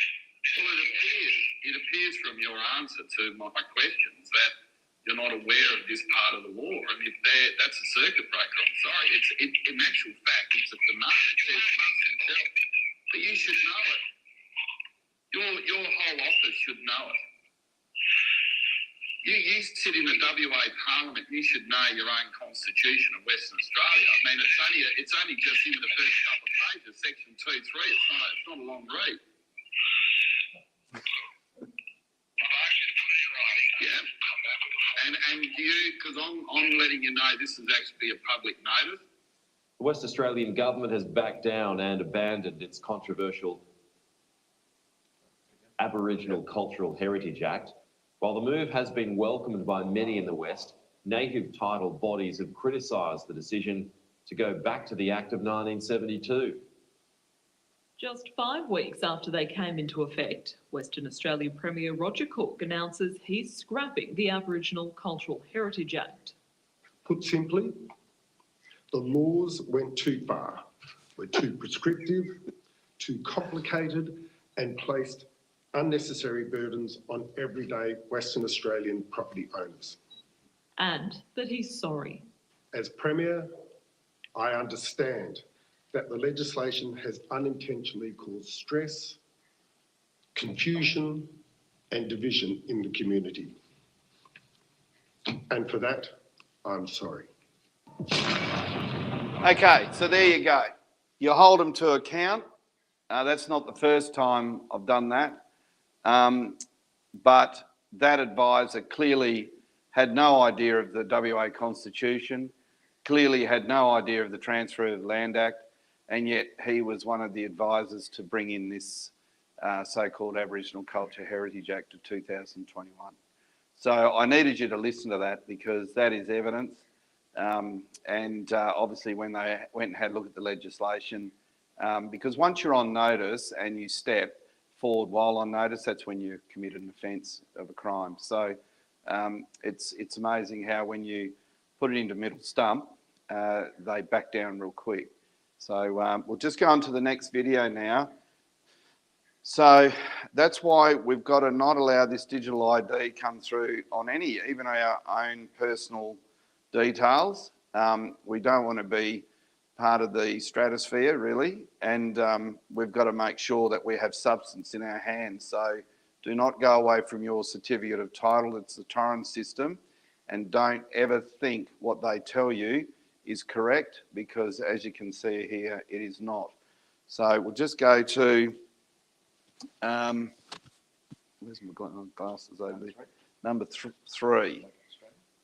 No, number 4. Yeah, we've dropped. So what this video is going to show you is, I've got pauses through it. I'll try and keep it going because I'm time conscious. But honestly, there was a guy named Jeremy Lee. He was an absolute statesman up in Queensland, an amazing man, good Christian. And he spotted all this back in 1992. And a lot of the stuff that he's brought forward is what I've sort of picked up on. And, there's newspaper articles and about why Labor would go to war for the New World Order. So it's not a conspiracy. It is true. Please have a look at it. We will pause throughout the thing, but really concentrate on what's happening. What you will see is what, Bill Gates is now saying. But anyway, we'll read it for you. And it shows you what's happened to the dairy farmers in the Gippsland in Victoria.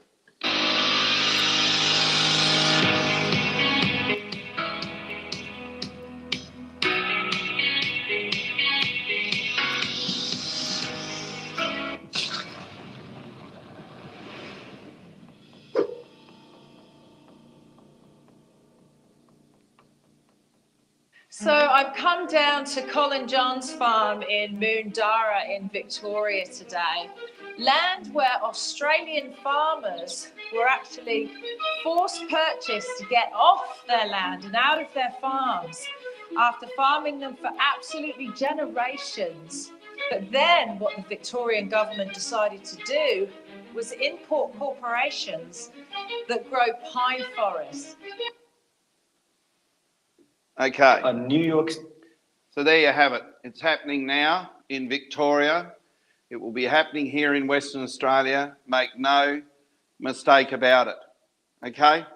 There is the evidence. We're actually doing a documentary with the former producers of Hey Hey It's Saturday, who have come forward and are supporting what the Great Australian Party is doing. And Nicola Charles is our Senate candidate for Victoria. She was an actor on 12 years on Home and Away or Neighbours, one of the Neighbours, and a real warrior, okay, and she's just amazing. So, but we'll take you on. Here it is. Listen to this interview.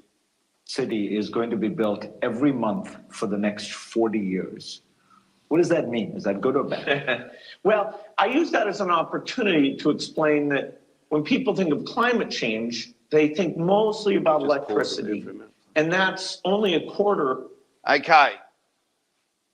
So that was Bill Gates. That's Bill Gates. He's the big push for this climate change. This is the new agenda, net zero. You can see agriculture there is at 24%. Now, how do you see agriculture at its current farming practice getting down to zero by 2050? Unless you put it back to bush, because zero is zero. Play, yep. The emissions come from coal, natural gas plants that are generating your electricity. And so the fact that we're going to build these cities, that the world is urbanizing. One crucial part is agriculture, and one thing you said you were particularly surprised by was how great a problem bovine flatulence is. Do you want to explain what that is and why it's a problem? Yeah, so the animals that can eat grass have very unusual stomachs that have these bacteria that are methanogenic in there. And so they leak natural gas, both out the front and the back, to do, which is zero. If it was a 50% reduction, then you could ignore, okay, leave the cows alone. But because we're trying to avoid the temperature continuing to go up, you do need to go to zero. Otherwise, you're continuing to have temperature increase. Okay. One has to ask, Australia is the second biggest exporter of coal. why are we saying that we have to come down to net zero, yet we're still exporting coal? Do you think those countries overseas are making charcoal ornaments, or do you think they're burning it and it's going into the atmosphere? Yet we are being put under restraints to come down to net zero. Okay, so that's the nonsense of the whole thing. So this one is Anne Birmingham, who spotted it in the Parliament in South Australia. The pressure that our farmers and food producers are under. But let me just make the point that these policies come from a faraway place. Okay, these are your United Nations overseas powerhouses are making policies and has infiltrated, and honestly can say the word, the Lord tells me it's a hostile takeover of our parliamentary system, okay? So these aren't being done by your normal Australians. These are done by certain individuals like your man in the video, Bill Gates.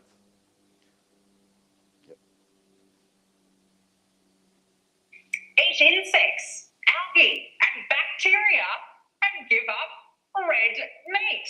Now, we know that the Labor Party, they've waged their war on red meat. They don't want us to have it, carbon emissions. You've got to be, very careful. The live sheep. These are not crazy activists. They're WA Labor MPs. One was a lack of awareness about meat's impact on climate change. Just very quickly before we go, got about 30 seconds. Aldi, the supermarket chain, is considering selling edible insects to help families afford protein. This stuff drives me nuts, Esther.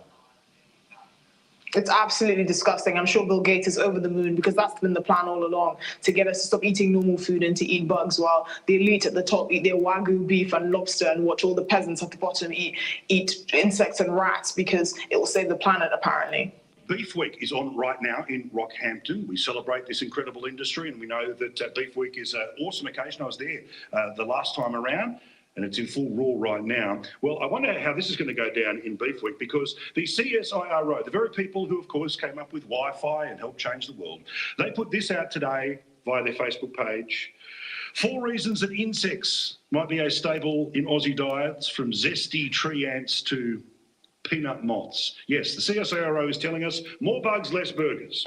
Have you ever tried eating bugs? They're more appealing than you might think, and the edible insect industry presents an important and sustainable opportunity for the future of the Australian diet. Why should we be eating insects?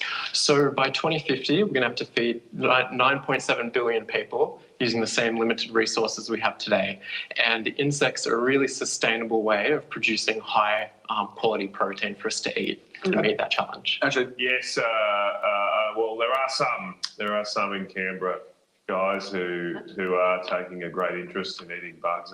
So what is the agenda here? Why? I mean, is this, they're seriously putting this forward to reduce Australia's emissions down to net zero, that the public now have to eat, as you said, cockroaches and things like that? Are they serious about this? How much do we pay for this, Matt?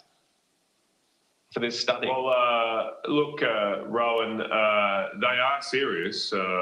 I wish it were just a joke, but as I say, there were 16 staff working on this report. It was a lengthy report on the potential to grow or make Australians eat more insects and bugs. It just shows the wacky priorities that we have sometimes down there in Canberra. Okay, guys, I kid you not, you have competition. You have competition now hitting the main airways, the mainstream media, that you will, that's going to promote people eating insects and getting away from meat, or growing meat or protein in petri dishes. Okay, this is now you heard Senator Canavan say it gets very wacky there in Parliament.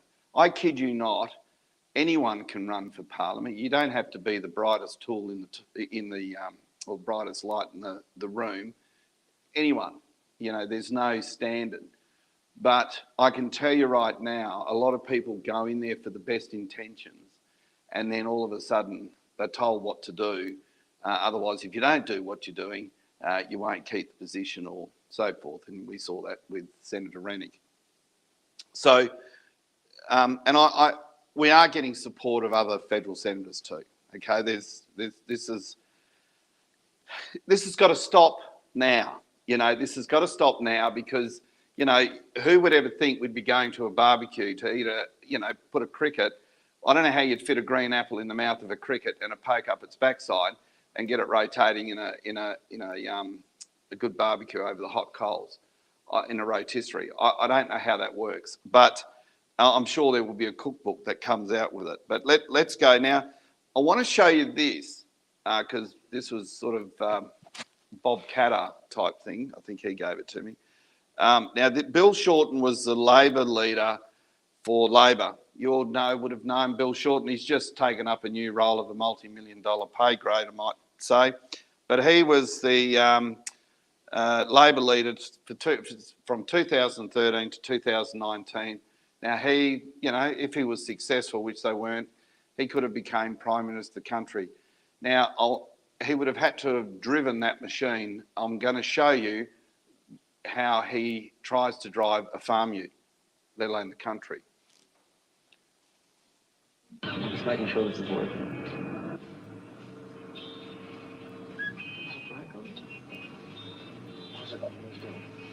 I've got to be reined in. This is out of control. Also in Australia, scientific agency CSIRO came up with a roadmap to get Australians and the world eating more bugs, again, ostensibly to save the planet.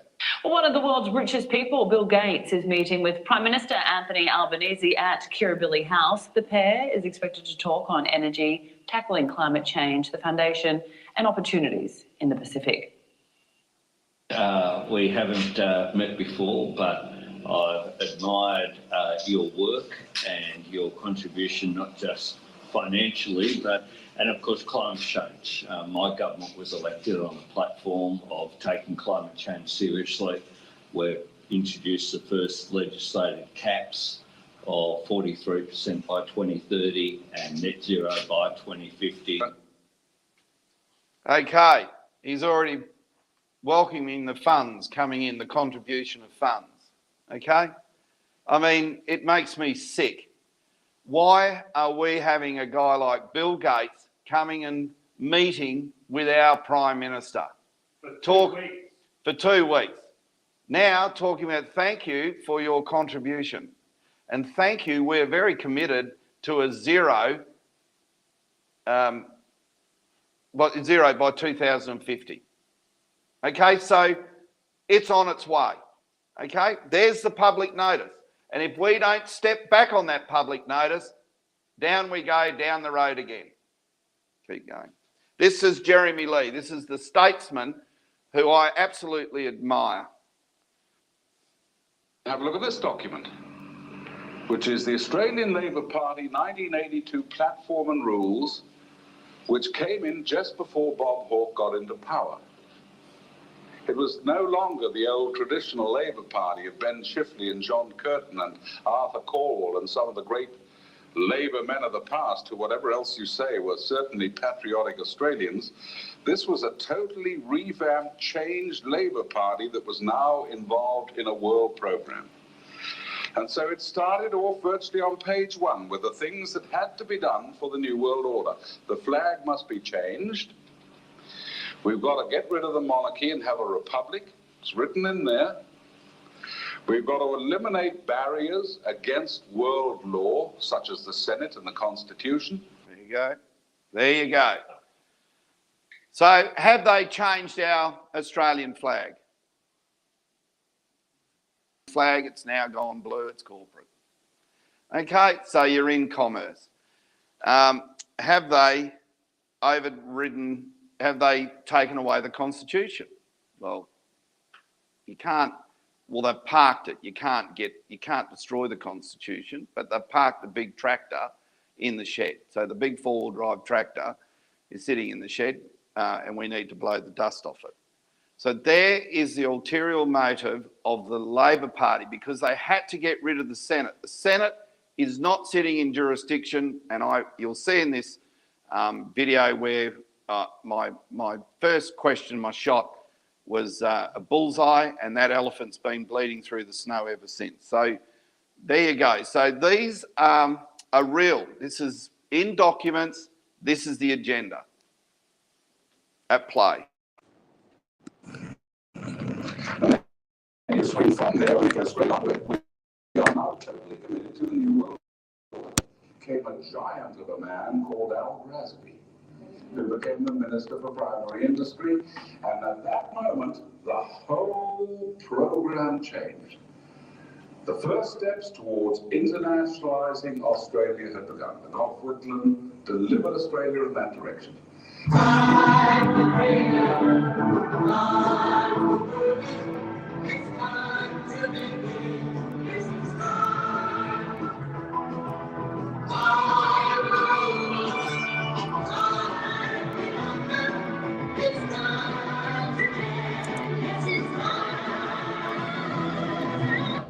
Is still valid, still real. I interviewed Professor David Flint last Saturday on my show. He confirmed that the Constitution is real, it is solid. We're effectively a republic with a president in the form of a queen that is appointed by our parliament.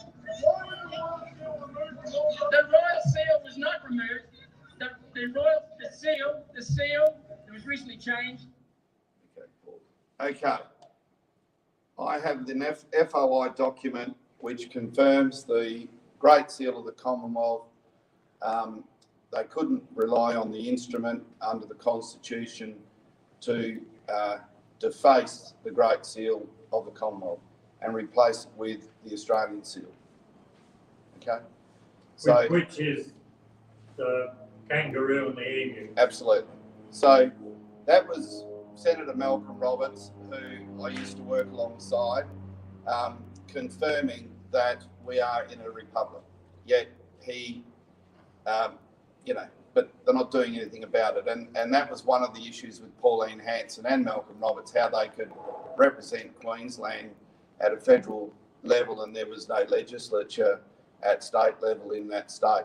So there was no House of Review, and I think Goss and all that were quite. He came from Queensland, didn't he, Goss? Yeah. Yeah, and Beattie, they were very out of control premiers, I can tell you, who also worked with Brian Burke at the time. And that's how they managed to get the Australia Act through, but the Australia Act needed to go under a referendum, and no Australians ever consented or ratified such an act to put them under the Parliament and not over the Parliament, and put them into a law that just doesn't exist under the founding laws and the effects of federation in this country.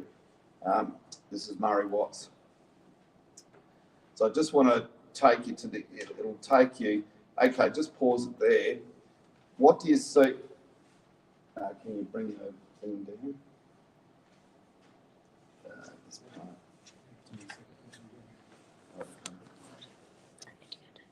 That notice that Murray Watts put out, perhaps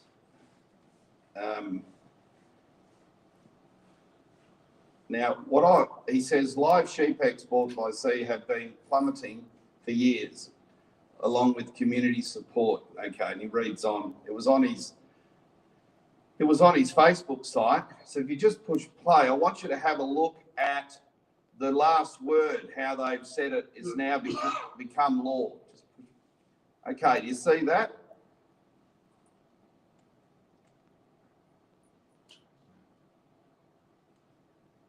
There.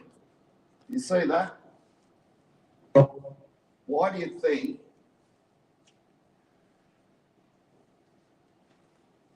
Okay. It just takes time, this computer. It's just, sorry.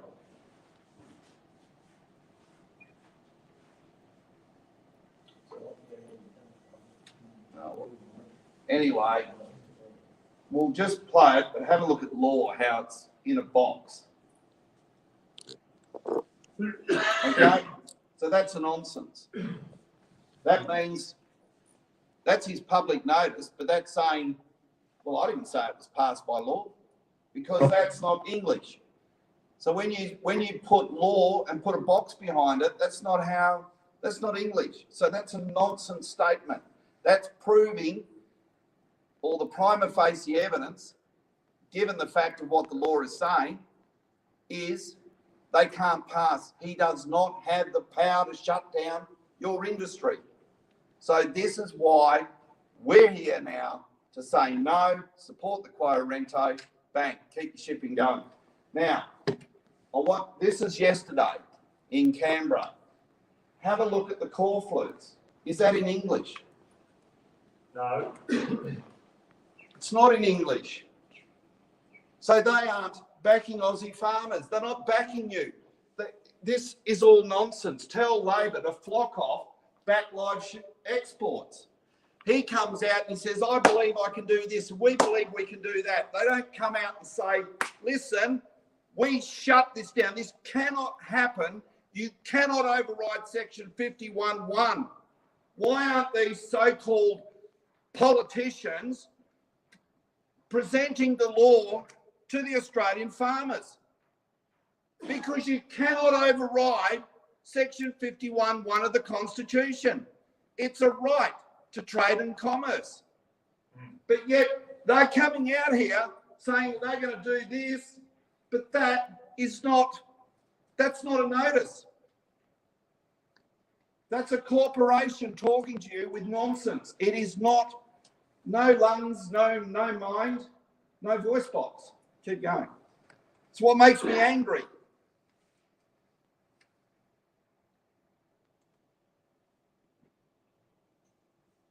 Where the swearing-in ceremony is about to begin. Mr. Abbott, I invite you to take the oath of office as Prime Minister. Okay, pause it there. Mr. Abbott, I ask you to take the oath as Prime Minister. What's missing? Prime Minister. The Commonwealth. Of the Commonwealth of Australia. But it's not even Australia. He's not even putting the Prime Minister of Australia. He's just coming in and saying, I'm going to be the Prime Minister. Of what? And she ain't the Governor General, I can tell you.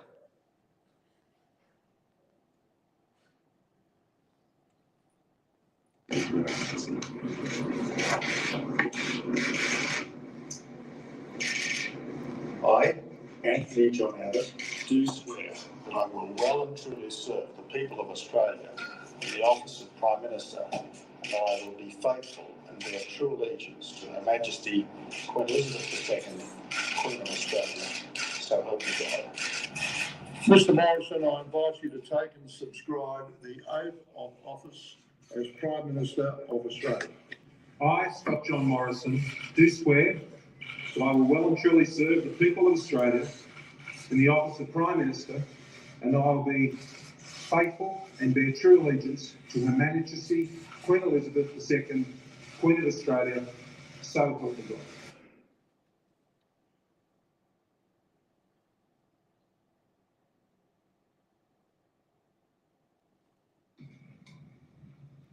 Mr. Roger Gordon, I invite you to take and subscribe the oath of office as Prime Minister.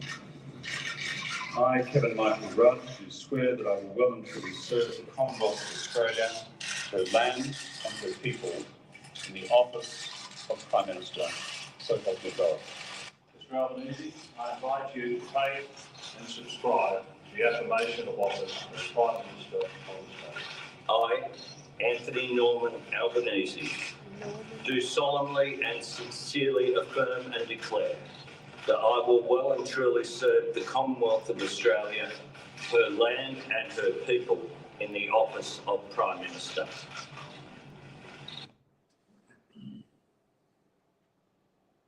So what was missing? We're going to be. Okay. Section 42 of the Constitution is a mandatory term to take your office. And if you witness there, can I ask anyone, have you ever seen or met Queen of Australia? Exactly.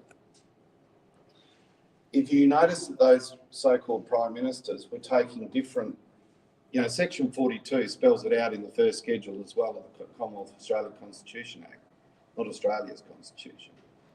And you can't vary from those terms. You either take the correct oath or affirmation. And if you notice all of them, they're all over the shop, weren't they? They're all different.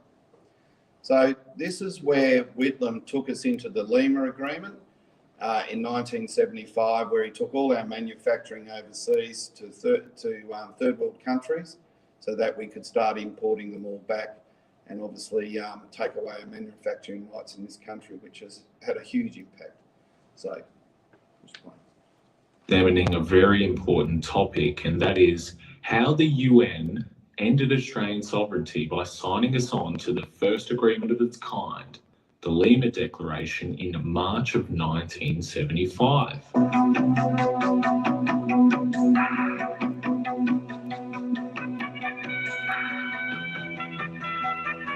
The subject I've been given to speak on, which is the whole question of crisis, rural crisis in Australia and the New World Order. A lot of material on the New World Order program, but they didn't have any speakers, and the material they had, as far as they understood, could not be released without the personal go-ahead of the Prime Minister, who wasn't available at that particular time. So they were dreadfully sorry, but they couldn't help. And he said that was the situation. We have coming over our news services a whole lot of talk about the New World Order and Australia's involvement in it, but apparently we can't get government speakers to come and tell us what it's all about, and that is the reason that I've been invited to speak.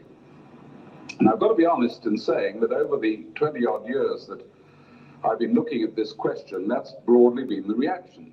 A lot of people have a vague feeling there's something called a New World Order, but it's not one of the things you speak about in polite company. And apparently we've reached the stage now where if you want to get on in this hard, cruel world, you're not allowed to speak about politics or religion or the New World Order. It's where we are at the present time. Sometime, I don't know when, I'm certainly no prophet, and I don't want to start trying to prophesy, but I would imagine between now and the end of the century, we are going to be brought to a point of no return. We haven't reached it yet. Which way does Australia go? Because you see, there's one vital question we've got to answer. If we go into this world government, even piecemeal, what happens to our constitution? Which is the founding document that put this country together. We all voted the thing in by a referendum in this country. The decisions made in Australia are made by the Australian people, not by the United Nations or anybody else. Yes, we want to cooperate with other nations, but we don't want to lose our sovereignty, surely. We the people, it says. And then that phrase, humbly relying on the blessing of Almighty God, which wasn't even in that constitution originally, until a huge campaign said, let's put those words in. That's where truth and freedom comes from. And then it sets out the rules. This is the Parliament. This is the upper house. That's the lower house. That's how the judges are appointed. This is how we have elections. These are when the elections shall be. These are the powers the government shall have, no more and no less. And you go right to the end and it says, not one word of the rules for Australia shall be changed unless we've had a referendum. And all the people have been asked and they know what the decision is and they can say yes or no. Do you think Bob Hawke or John Hewson or whoever comes after him is going to have a referendum of the people and say, look, Australia, we've got this chance to go into world government. And we think probably it's the right one. You know, everybody else is doing it, but we know the rules say before we do it, we're supposed to ask you, because we are your servants, and the Constitution says, could we have a referendum now, whether you say yes or no? Do you think they're going to do that? So what we've got to do is work to create the mechanism to have a say. If we don't do that, we're gone.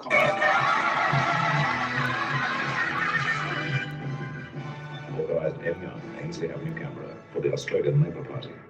He delivered speech after speech on the new international economic order and bringing in world order things. We had a lawyer by the name of Lionel Murphy who tried to bring in the first Human Rights Commission. and failed because they hadn't got the numbers in the Senate. And you want to go and read what the Liberal and the Country Party were saying against Lionel Murphy when that bill was put through, how disgusting it was, and it would sabotage Australia's constitution and goodness knows what. And no sooner did the Liberals get in when Gough Whitlam got out than they put through what Lionel Murphy couldn't get through himself. Lima Declaration on the Second Conference of the United Nations Industrial Development Organisation.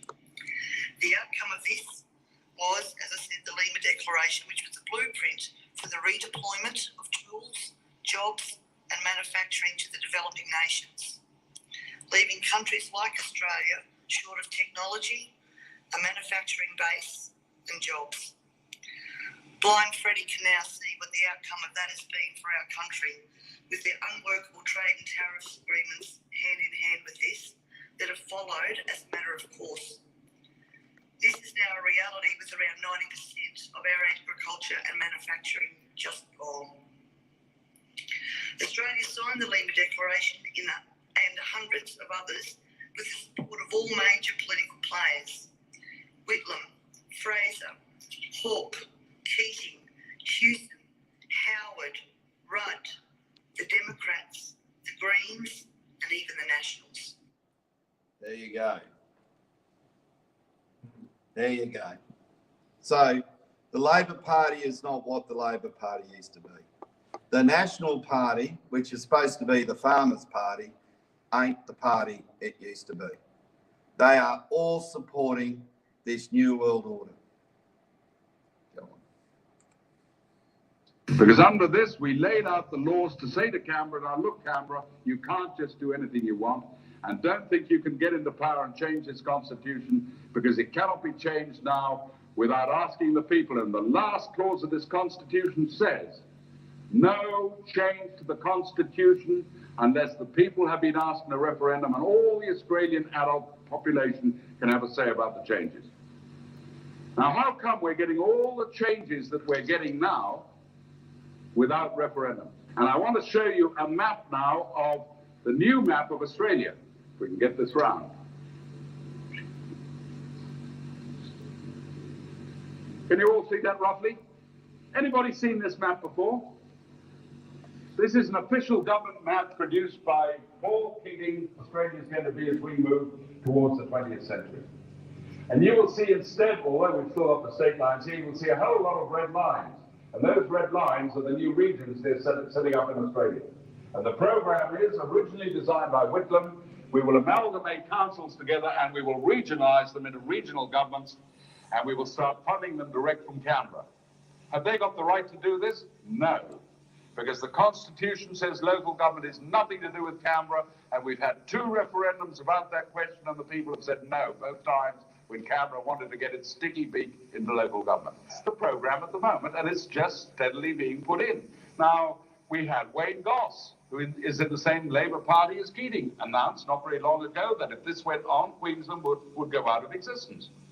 Richard Court, Premier of Western Australia, has said he is very, very concerned about the total destruction of the Federation without ever the people being consulted or asked whether that's what they want or not. They have a world level playing field with the same rules applying to every single nation in the world, whether it's Fiji or whether it's Mexico, which has collapsed, or whether it's Australia.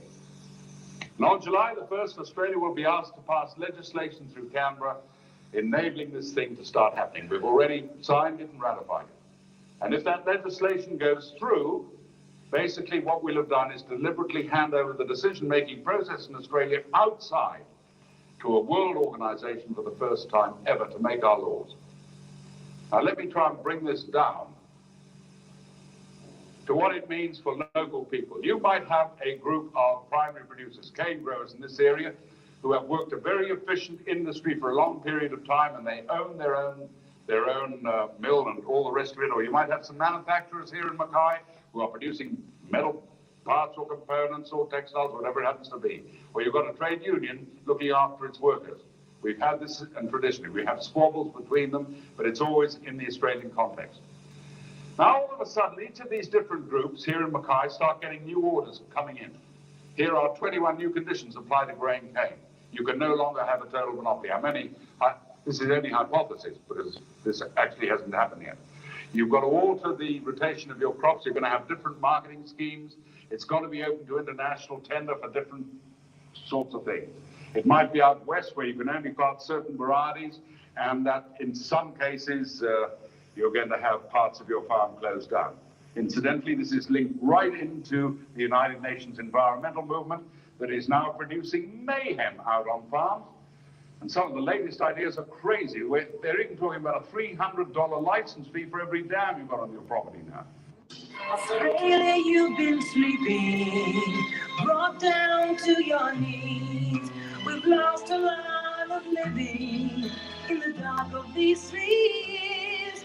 We can look toward the future and the way things ought to be. Turn on the lights, Australia. It's up to you and me. Turn on the lights and we'll live again. Turn on the lights for Australia. Turn on the lights and we'll live again. Turn on the lights, Australia. It's up to you and me. Sung by Renee Gare, written and authorised by T. Eggleton for the Liberal Party. There was no change whatsoever. So we were then headed straight into the New World Order program, and it was going to decimate primary industry and small business. And hundreds of little industries, tremendous industries that used to be the basis of Australia's productive sector have gone to the wall. Half our industries lost since 1971. Half our industries. And they are now falling quicker than they've ever fallen during that last 21 period. We've now reached the point where all of a sudden we're finding that the farmers have caught up with small business.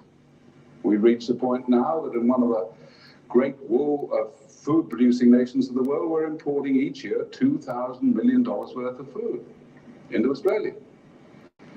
And the picture is quite frightening.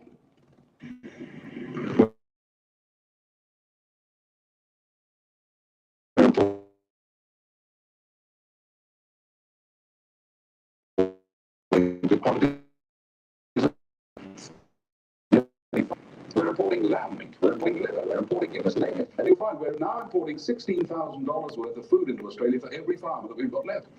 And that figure's going to rise dramatically because at the moment we're losing one farmer every hour of every day, 24 hours a day. Huge exodus. We're going to lose half of them before too long. And around the farmers, we're going to lose hundreds and hundreds more of what is left of our business structure. Now, how did we reach that point? Because just before Gough Whitlam got tossed out, he signed, I believe, the most infamous document of the whole lot, which is the document that sabotaged our industries. It was called the Lima Declaration. And the Lima Declaration came from a division of the United Nations called UNIDO, the United Nations Industrial and Development Organization. It was signed, strangely enough, in Lima in Peru. And basically it said this: the third world is collapsing under debt. And the reason it is collapsing is because the big industrial nations of the West have been too fat and greedy and have got too big a slice of the cake. Therefore, we're going to ask those industrial nations to sign an agreement that they will wind down their own industries and transfer technology across into third world countries so that they can begin to produce what nations like Australia used to produce themselves, and then we'll give them preferred nation status in exporting back inside those countries. Now, can you believe that an Australian government would sign a document which says we wind our own industries down and give another nation the chance to send us back the stuff that we used to produce ourselves? But we signed that. Whitlam signed it, and the man who pushed it harder and further than anybody else was a guy called Malcolm Fraser, who was making speeches all around the world on the need for the common fund. And if you want to see it in documented form, there is the United Nations Conference on Trade and Development. By this time it was under UNCTAD, an international code of conduct on transfer of technology. The whole story is in there, officially documented book. So we've wrecked our industries and we're wrecking them even faster. Hundreds and hundreds of industries will go and jobs will disappear. Not because we can't produce, not because Australians are bludgers and can't compete with Southeast Asia, which is the story being spun at us the whole time, but simply because we have been deliberately put under penalties which make it impossible to survive however good you are, and then accused of being inefficient when you can't keep up. And that's how the game is played. And ultimately, at some point, they will say, well, the only way to solve that is to try and bring in this new world order. It came out in a full page in The Australian, why Labour would go to war for the new world order. That was the headline at the top. If this is not stopped in its tracks. Let me just say that I often hear we cannot stop what is happening. Two-party preferred system, vote Labor, vote Liberal, what does it matter? And in fact, that's probably true for the House of Assembly, because that's where government's formed. But ladies and gentlemen, here in South Australia, we have the Legislative Council, the House of Review. And my friends, that is where the true power does lie.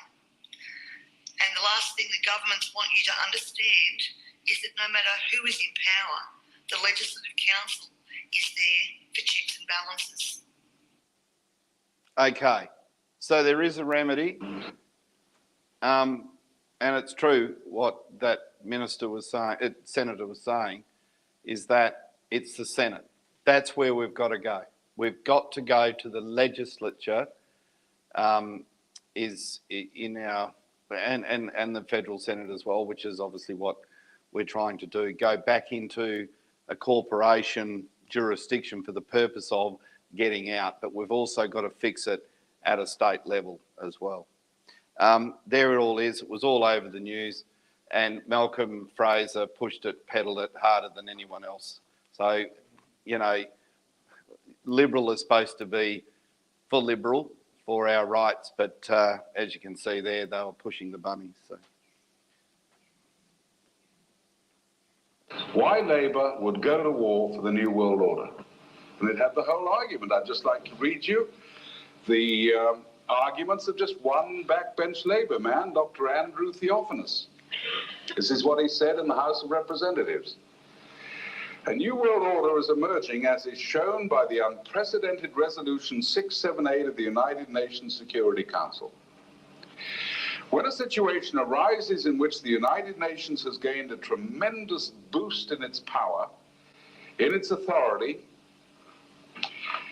and is able to carry resolutions and concrete actions as a result of those resolutions, then people who describe themselves as leftist or socialist should not be concerned about it, but should welcome such developments, because the increase in the powers of the United Nations is a very significant development. It is something which the ALP has been committed to for many, many years, ever since the time of Dr. Evatt. And those of you that know anything about Dr. Evatt would know that he set the whole thing in motion through the Fabian Society and was in actual fact the first president of the United Nations. So that's the argument that Bob Hawke used. Now, what did Dr. Andrew Theophanous mean when he said this is part of our program? You've got to go. As part of the program of the Socialist International, with which we are affiliated. And people say the Socialist International, never heard of it. I believe that's the choice we've got, whether we remain a Christian country or whether we opt now for the new religion of world order, which is basically humanistic, very antagonistic to Christianity. And the last point I'd like to make is, who is therefore going to shape our choice? And I've got a horrible message for you. There ain't nobody left but us. Each one of us here tonight. People say, oh, don't talk like that. I'm flat out trying to keep going, you know. My business is up to here in debt and I can't keep up with my job, and, you know, the price of petrol goes up every week. The wife's nagging me, the kids are at my back the whole time. How do you expect me to save the nation? And I haven't got a quick answer, except that if each one of us does something, If we simply keep in touch, if we can get one tape of an address like this around, if we can just get hold of a member of parliament and just say once to him, I'm not voting for you unless you stand up. It does make a difference. Many drops fill the bucket. Therefore, each one of you is tremendously important here tonight. We haven't got the whole of Brisbane. But you know, the world's been changed with a smaller number than we've got here tonight. Each one of you is very, very important. I don't care if you're 95, you can do something. You can stick a stamp on an envelope and write to somebody. If you're young, you're incredibly important. This country belongs to you. Never believe anything else.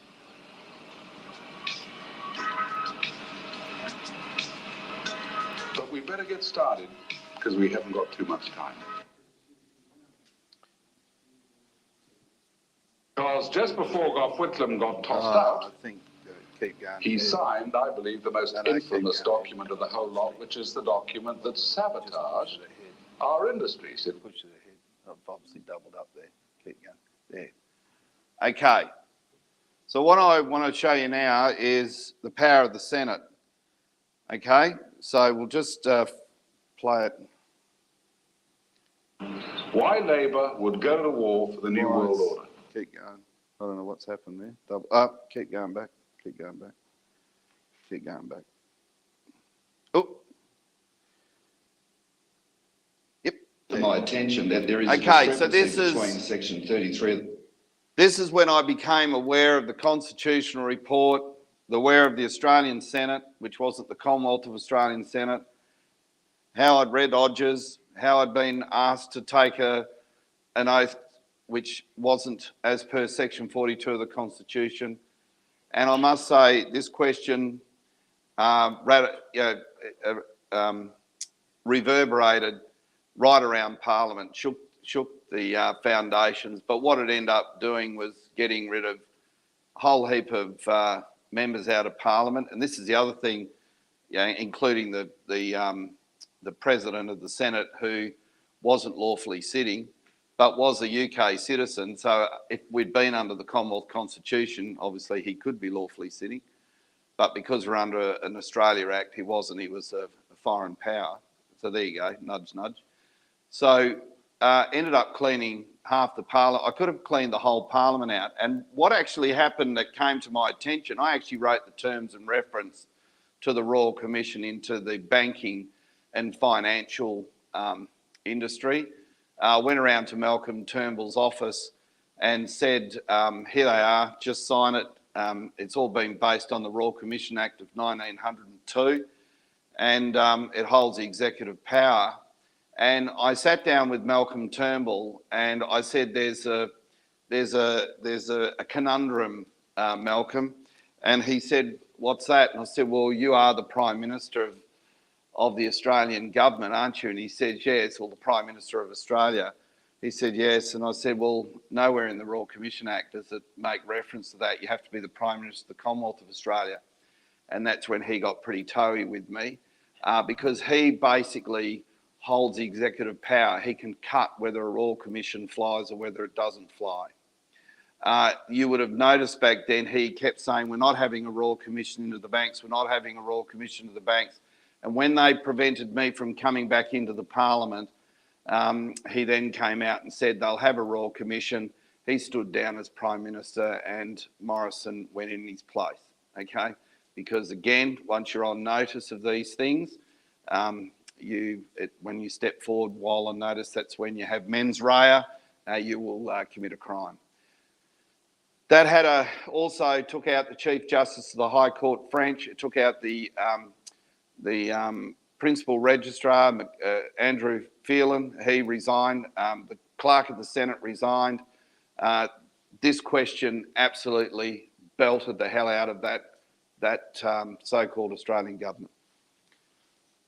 The High Court Act 1979, which says that all process sell, which must be issued in the name of the Queen, and the High Court rules of 2004.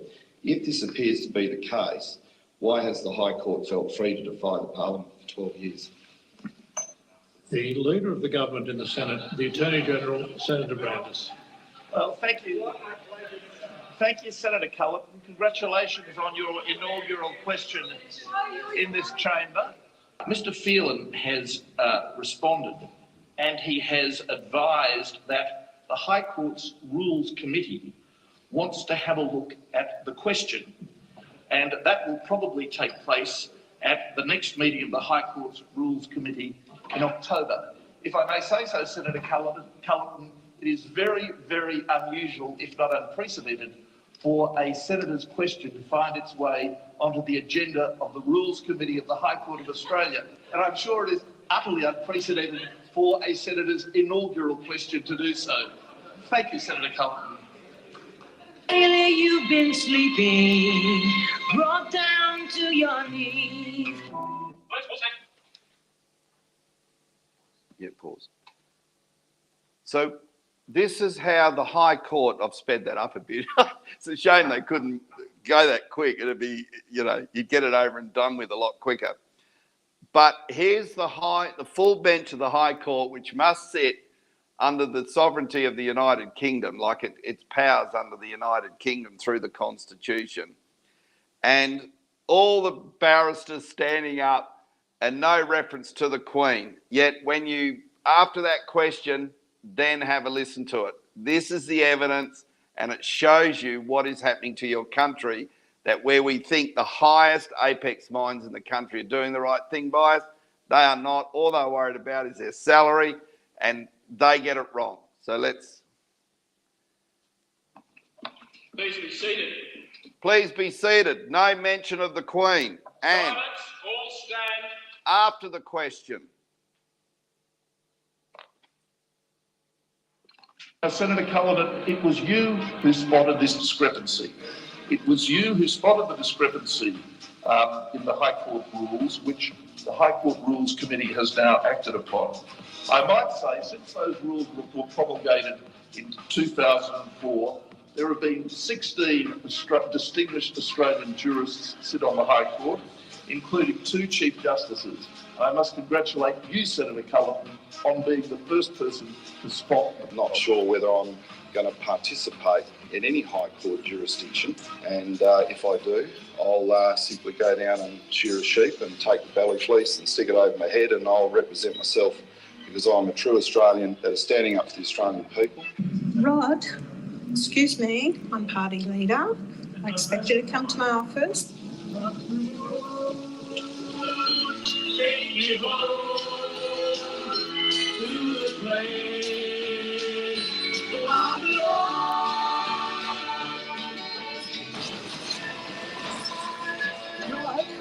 excuse me, I'm party leader. The President of the Senate, Stephen Parry, has become the 8th politician in the current Parliament to have fallen foul of the Constitution. Okay, we'll pause there. Sorry, that one on the High Court, it says God save the Queen, but obviously I edited it and hadn't put it in. I'll have to fix that up. But as you can see there, go back to the citizenship saga, it's in all caps. It's in, and now there is what they call Australia's Constitution. And if you look at Australia, it's got an apostrophe S, okay? And so that's not our Constitution. Our Constitution is the Commonwealth of Australia Constitution. That Australia, I've got an FOI. I asked, can you provide the instrument that empowers the current government and empowers, makes the validity of the Australian Constitution, and the Attorney General's Department came back and said no document exists. So it's a nonsense. So this is the copyright, because we think that's our Constitution, but it all mirrors it behind, but the cover is clearly misleading. Yep. Okay, so how are we creating this? Okay. The famous Rick Wilson, Rick Wilson dogs me, and so does Paul Brown, and I'll be honest with you, I wanted to come up with the live sheet. Paul Brown told me to fuck off, said I'm not welcome at that meeting, and take my sovereign shit somewhere else. Well, I'm sorry, this is about law, this is about what I understood and did as a federal senator. No one can take that away from me and Len Harris. And Len Harris, as a former federal senator, certainly ratifies my work. And I'm sure if you all asked him here tonight, does he ratify my work? I'm sure he'd say yes. Is that correct, Len? Correct. So take that nonsense away. I'm not in. Absolutely. So no. And so how's this all starting? How are we putting a wrong representation? What is the problem? Well, our intentions are being denied at the ballot box. Rick Wilson, as you can see here, not the only one, but he's in all caps. He's a corporation. Okay, you're not putting him in his, like if I went to the polls, this is my call flute. Okay, this is under common law, that's under commerce. You, the people at the ballot, are using a writ that is under Queen of Australia, corporation writ, and putting in a corporation. How can a corporation ever give you a right when a corporation at best can only give a privilege? Because it's a dead entity. Yeah, there's a face there. Yeah, he might manoeuvre, but at the end of the day, he's controlled by other influences. I'm sorry, the truth has to be told. Because all of these guys have been put on notice, come in and declare to the people that you are lawfully holding your office, your seat of government under our constitution. And you know what? They all go quiet and rack off. In actual fact, Len Harris and I personally served the Governor-General, well, what's his name? Hurley, doing business as the Governor-General with a quo warranto, show us your authority, same as what happened to Murray Watts, and he put a caretaker in the very next day. He shot for it. He left Australia. Absolutely. Okay? So, we've got to fix it at the voting box, but keep going.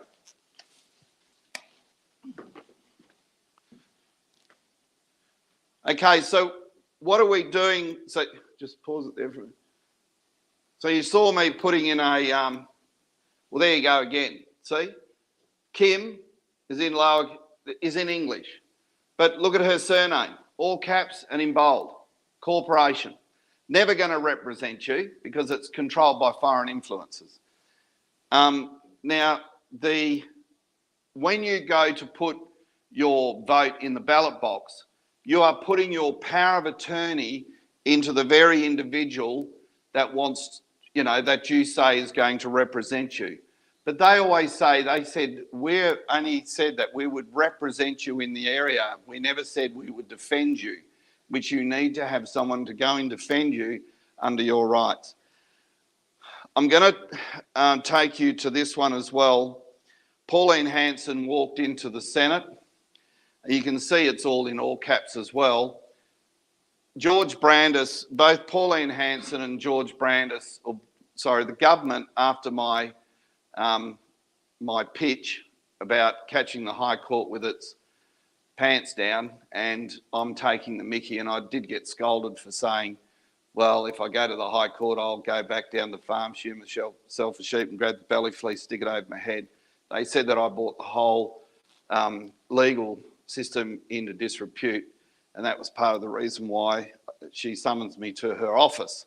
However, I was never going to pay any respect to a jurisdiction that doesn't exist in this country, which, technically does a lot of harm and damage to a lot of ordinary Australians, and court is very expensive and has catastrophic effects over people's livelihoods and over their income. But George Brandis started crying, not because of the burqa.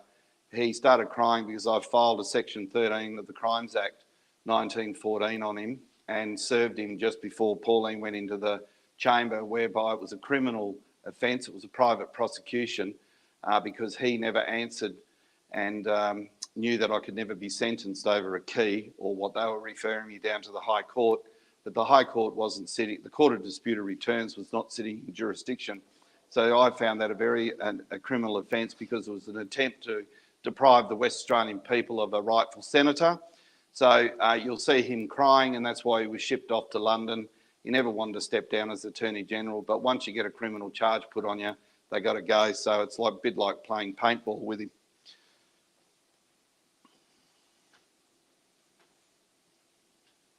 Thank you, Minister.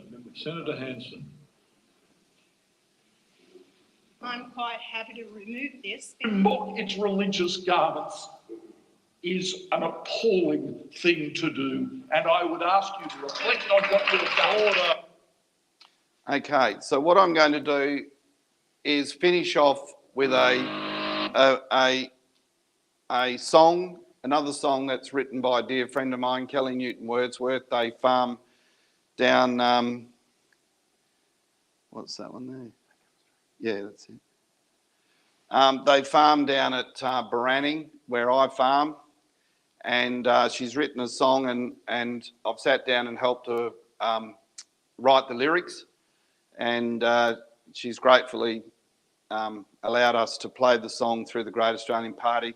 I'll finish off with it. Please have a look listen to the lyrics, have a look at what is presented to you after you've been presented, and I'm sure everything will slot into place in what I'm saying. So thank you very much.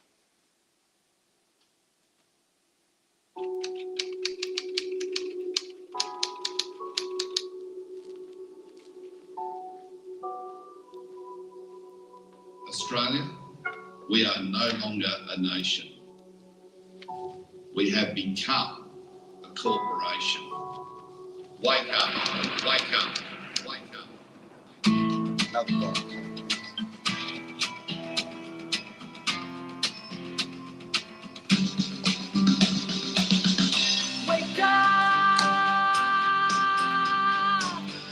Wake up, Australia, wake up, stand up,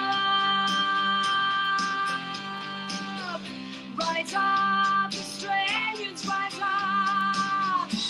Did you know that the land that our forefathers died for has been stealthily stolen by lies and corruption?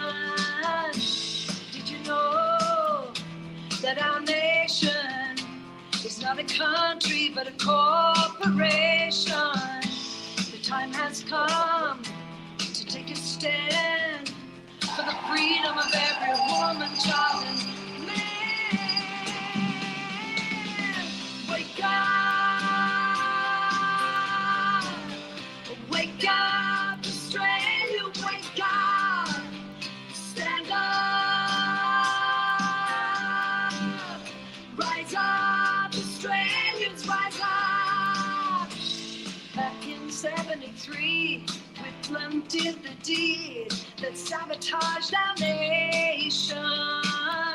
He went behind our backs, made a royal style act to fight our constitution. He went around without a sound and left us in confusion. This led the way to where we are today, on the edge of communism. Oh, wake up, Australia, wake up, stand up, rise up, Australians, rise up. Nothing Fraser too, they fooled me and you, took away our rights and freedoms. Then came Bob Hawke with all his talk, made a hollow corporation. The Australia Act, only the politicians back, without our knowledge and ratification. The time has come when we must be as one in the Commonwealth of Nations. Wake up, Australia, wake up, stand up, rise up, Australians, rise up. We've got to hold on to our sovereignty. must be free, must be free. Yeah. Wake up, Australia, wake up, stand up, rise up, Australians, rise up, wake up, Australia, wake up, stand up, rise up, Australians, rise up, wake up,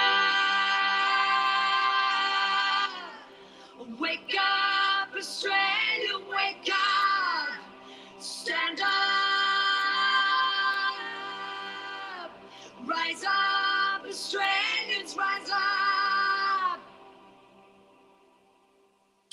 Okay, that's the end of my presentation. Thank you for coming. I really am relying on not only all Australians to support what we're doing, but for just everything that I've presented to you today is the truth. It is what the law states. It is not easy for me to even start to comprehend how we have had people take us down this dark, long rabbit hole to end our sovereignty in this country. I am a proud Australian, country boy.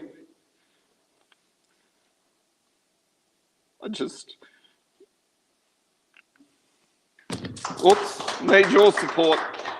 Let's start it now and let's take it to the finishing line. Thank you very much.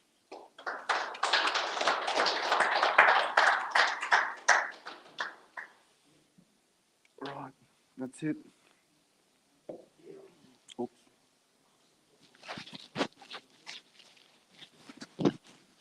I reckon it must be time for a burger. Thank you for being a true patriot to Australia. I don't want that going on, please. Thank you, sir.